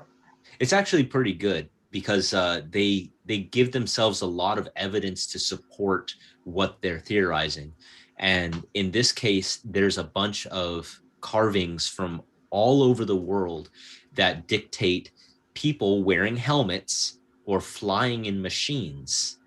I think if I haven't watched this actual one, then I've seen stuff excerpting from it because I just pulled it up on the OO, and yeah, it's like an hour and a half documentary. Yeah, it's basically Ancient Aliens. It was the precursor to the show Ancient Aliens. Okay. And so I'm running off of that theory where we are just time travelers who have evolved past our current bodies to go back to help our past selves get further into our evolutionary chain faster. Well, that's the whole idea of spirituality on a lot of levels, is that we're just a vessel and we keep moving, you know. Have you seen Interstellar, B? I have not. That's spoilers, that's the premise. Oh, cool. Yeah. Yeah, human aliens. Biggie played guitar. He did. Mm-hmm. I think so. Like in lines with this future human aliens thing.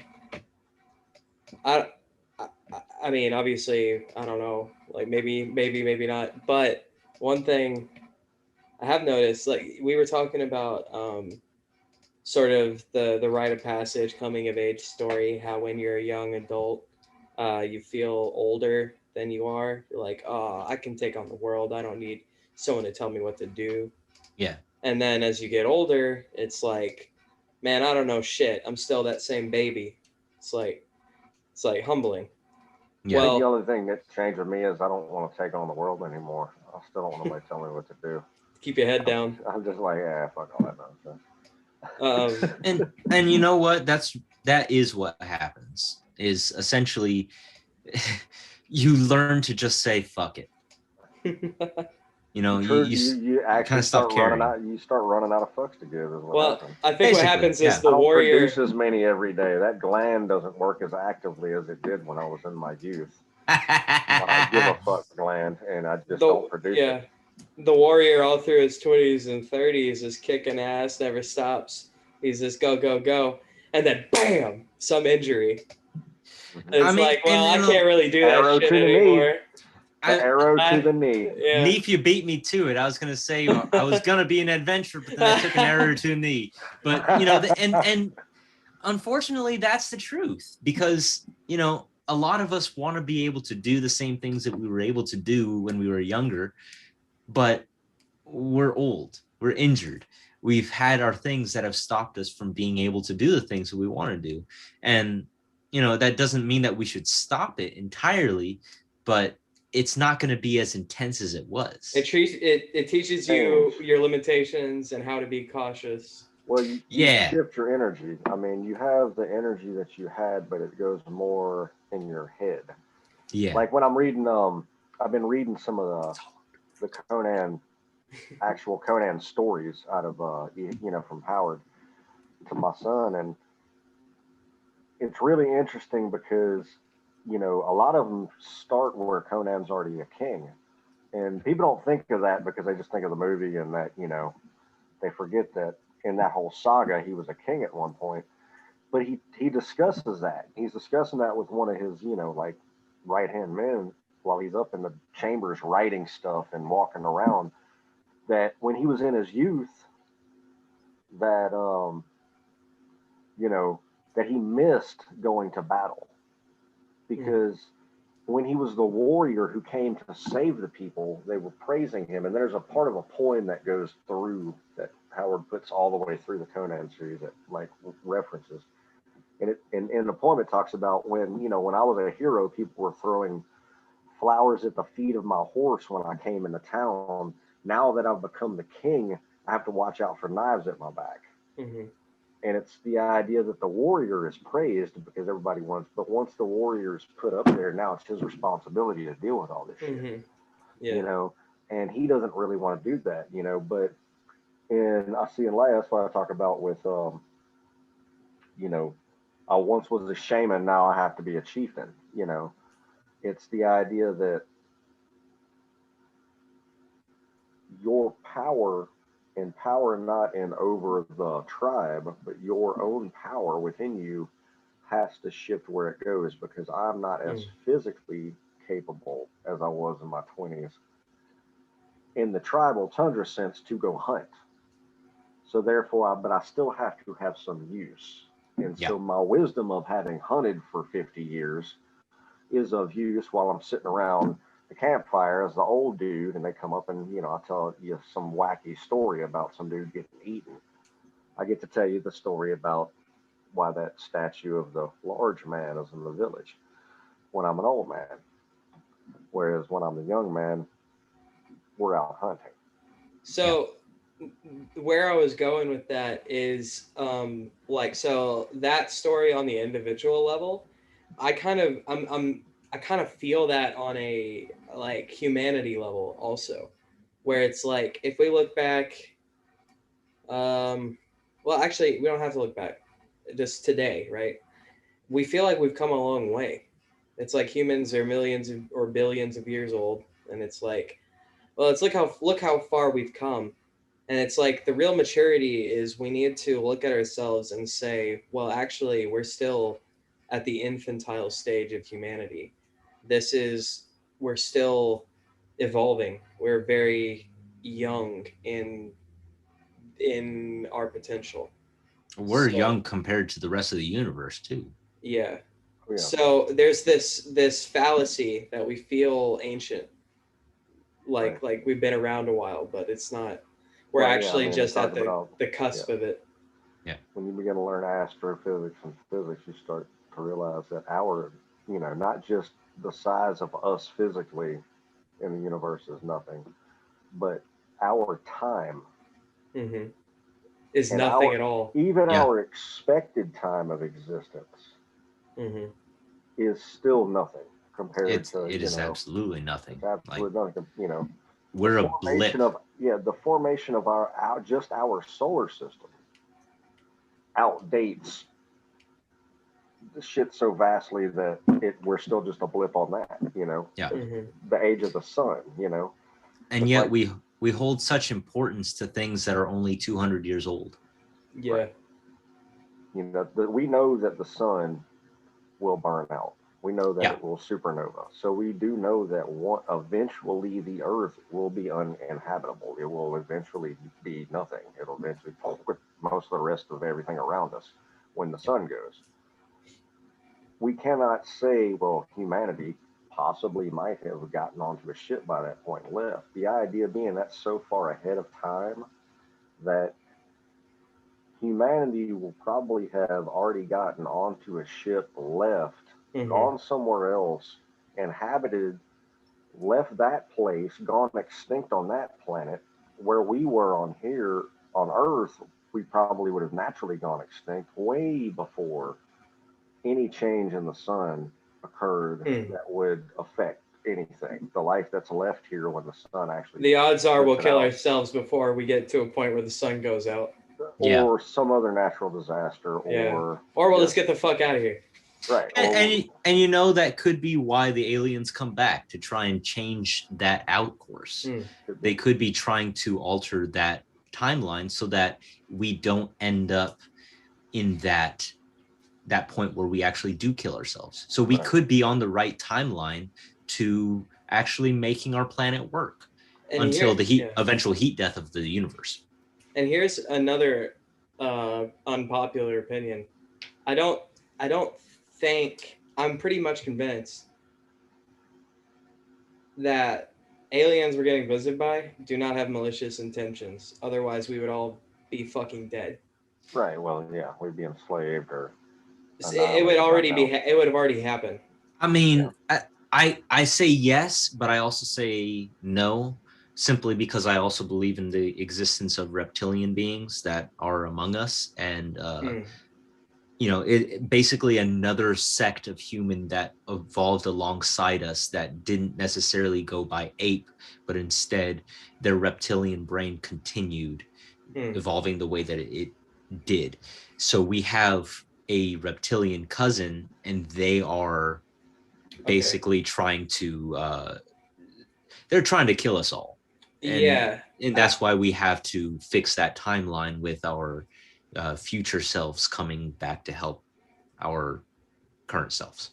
And my understanding when it comes to those kind of aliens is, though, at least in the stories I've heard, the reptiles seem to be dimensional. They seem to be coming from another place, from what I understand. That could be possible too. Yeah, so, when you get I guess I meant space aliens, like UFOs and shit. Yeah. If they have the capability of getting here, they have the capability of killing us. Oh, absolutely. If you have dimensional aliens, that's kind of harder to say, right? Because we've both crossed dimensional boundaries, you could say, like ourselves. That's not exactly advanced technology.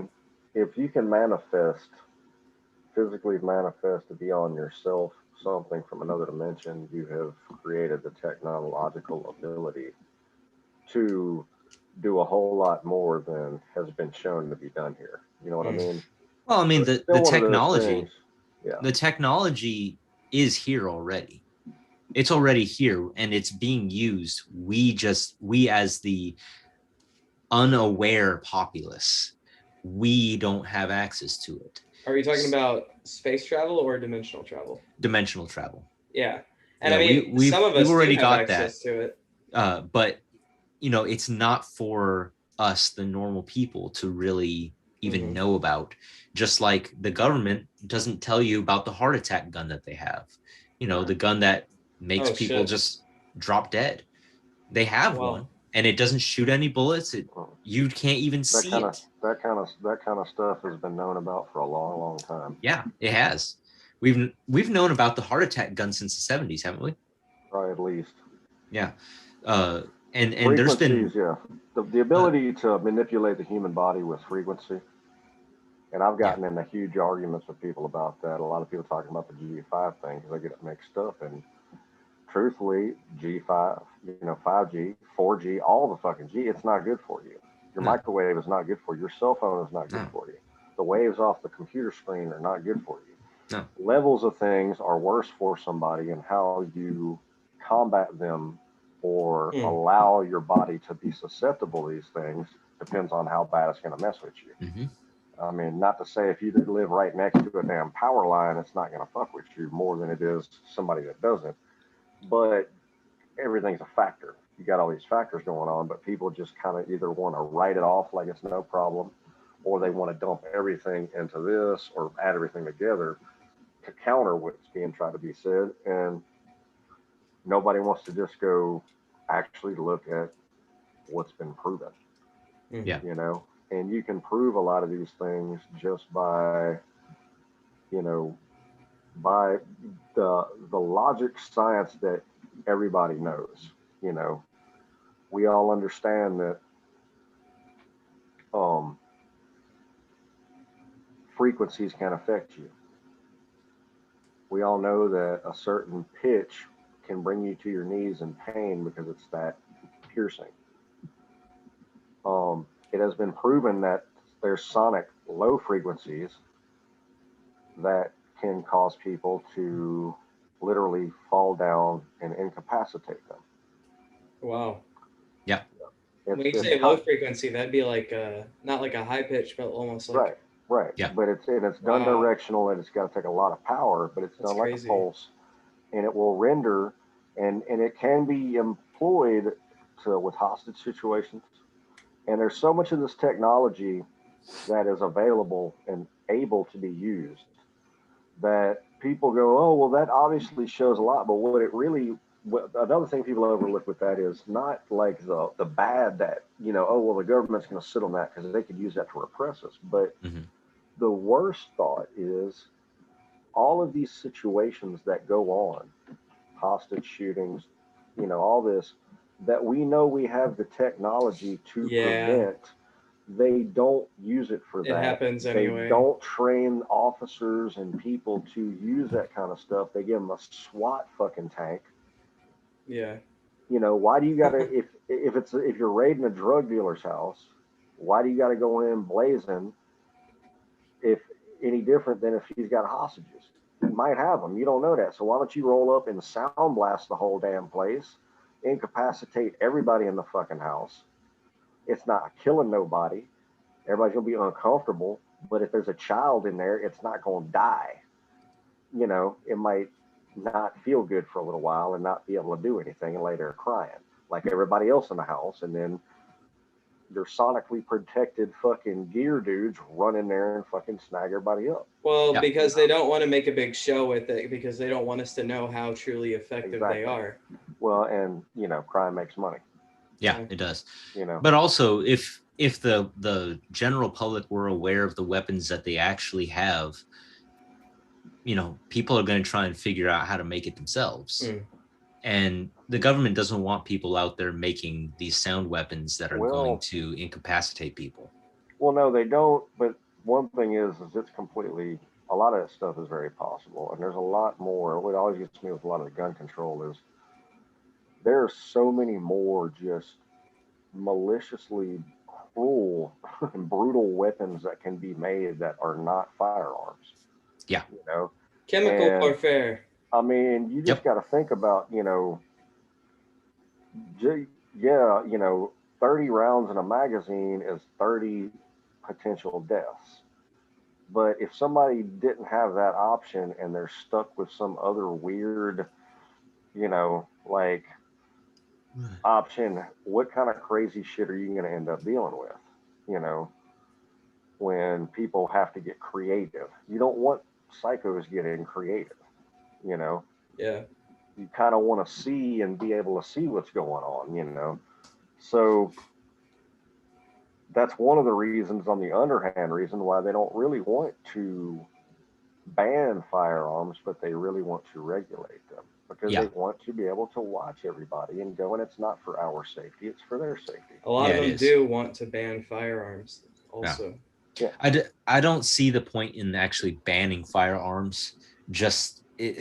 I mean, no such thing. It's like banning dope. You can't. You really can't. You can't really ban anything that's illegal, because people are going to find a way around it. They want to try. There's people that spend their entire lives devoted to just finding ways around normal situations. Law.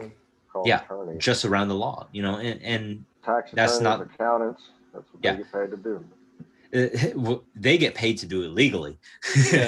But there's people that they just want to commit crime, and that's fine. That's the life that they chose. I'm not going to discount them on the life that they choose to do. But in the case of crime is also that term that kind of it's crime. Also, like, crime was a human created term made to keep the man down. Well, it's one of those things. I certainly don't agree with all of the laws in America. Right. You don't have to agree with them, but it's just where you live. And but I mean, well, it's like you're saying, but the term crime, as you're using it, regardless, if you go break a law and knowingly break a law and feel that you can get away with it, or you should, or anything, you are committing a criminal act, which technically makes you a criminal. Yeah. I talk about that all the time with criminal mind. A lot of people don't have criminal minds. No. I think people need to stop. People need to remove morality from law, because they think that the law is moral. and that's not the case. Like, And it's not. there are certain laws. I'm Not if just it's being blind. straight up. I don't give a fuck about breaking certain laws because I don't respect them. That's the point of blind. That's why Lady Liberty has a blindfold on, because there is no judgment, moral judgment, no sight of your life judgment. It's a legal judgment, not a moral one. It is based off of her memory of the book she holds. It's also societal judgment. It's not because society as a whole tends to kind of dictate that kind of what our laws are. And, you know, we're not supposed to kill people. We're not supposed to steal from people. We're not supposed to cause perjury. These are things that we do just to say that we are a honest society. People still do it. But that's pretty blanket in most societies. The laws that differ, you know, country to country. I mean, some of them are kind of vast. You know, some of them, we do have some night and days in a couple of areas, but for the most part, I don't know where murder is legal anywhere. I don't, well, the Philippines, if you're killing your local drug dealer. Oh, well, you know, and then, and then that's when we get into the morality or the idea of legal loopholes. Well, if you're killing a local smack dealer, who's to say that you're not protecting your life or the life of your loved ones because you're keeping them away from a potentially deadly substance that somebody is willing to I like that law. You know, so that's one of my favorite shirts is murder your local heroin dealer. Yeah. You know. So like, okay, so you gave some excellent examples. We're not supposed to murder. We're not supposed to steal. We're not supposed to commit perjury. We're also not supposed to do drugs, but America fucking loves drugs. We love drugs. Well, and that's the not world the thing. loves it's drugs. Not that we're supposed to do drugs. I mean, There's come no on. law about drugs. Yeah, that's true. There isn't a law, but we do have controlled substance. Yeah. We do have controlled substances, not necessarily drugs, because we pass out drugs. Right. I was going to say, that's what I was getting at. Not all of Americans do illegal drugs, but I would, goddamn, nearly all of us do drugs of some kind. Well, of some sort. A drug. Something that causes your body to react differently to a normal response. I know where you're going with that, Neif. So food. And that's what people are saying. Well, food is a drug technically, too. And technically they'll say, you know, something that alters your mental state. And I'll say, and I'm like, well, that's also food too, because food can do that too. If you're hungry, and that's a state of being, and it's also a mental state because you know you're hungry, and when you eat, you change your mental state. So you know, you get into that nuance of terminology, and that's where law falls apart. Yep. You know? That's what you made an excellent point about controlled substances. It's not drugs, it's controlled substances. That's why I always say, you know, you have victimless crime. Victimless crime is just that. It's, you know, it's like, well, how is that a crime? Show me your victim. Yeah. You know? So show me who actually got hurt by what you did. I was possessing this plant in my pocket. I had a piece of plant in my pocket. Did you ask the plant if that was okay? You know, but if I was holding an apple, eating it, that was not the problem. Yeah. Well, apples don't have rights. I mean, did the tree that made that apple get paid for that apple? I don't know that, but did you get a consent form? They're asking me about the leaf in my pocket. So the tree is the victim. The tree is the victim here. And you said victimless crime. I don't see a victimless There's crime. a victim here. But they're not charging me for the apple. Because apples don't have rights. Apples aren't sentient beings, or at least we can't hear them. They're charging me for the flower in my pocket. Yeah. Yeah. I mean, I get what you mean. Yeah. Who's the victim here? Who are you hurting? You know, and then so they said, well, you're hurting yourself. The fuck I am. No, fuck you. I choose to do it. If I choose to do this thing to myself, it kind of goes back into what Alex and I were talking about assisted suicide. Right. You know, it's a choice. If you choose to do so, then that's you. Yeah. That's your life choice. It also doesn't matter if you're hurting yourself. Like you're saying, B, it doesn't matter if you're hurting yourself. That's your fucking decision as an adult. Shout out to the late Jack Kevorkian, Dr. Jack Kevorkian. Hey, Jack Kevorkian actually did some good work there. Yeah. Yeah, he I did. know that He's a he great didn't do painter. what society told him to, Mhm. but he actually was he did a lot of good. Yeah. Yeah. And he's a great painter. Great painter. Yeah. Yeah. So, fun times. Well, gentlemen, this has been fun. Yeah, it's been a long one. Even though they, try to disconnect the sound, I guess I went past some orbital weirdness and got cut out. Oh yeah. You passed over that Chinese We were space. we were on anime, and I never even got to say my favorite, which kind of bailed me out, didn't it? It kind of did. It took a macabre dark turn after you got off. It actually did. Oh man, I missed on that. Yeah. You'll probably see it later though. Yeah. It's a shame that Bob and no one else came back on. Yeah. Yeah. Next time, we'll make it happen. Yeah, we'll have to do this again. Yeah, for sure. Will do. Well, Alice, it's been a pleasure. We'll see you next time. Bye, Alice. Bye, Alice.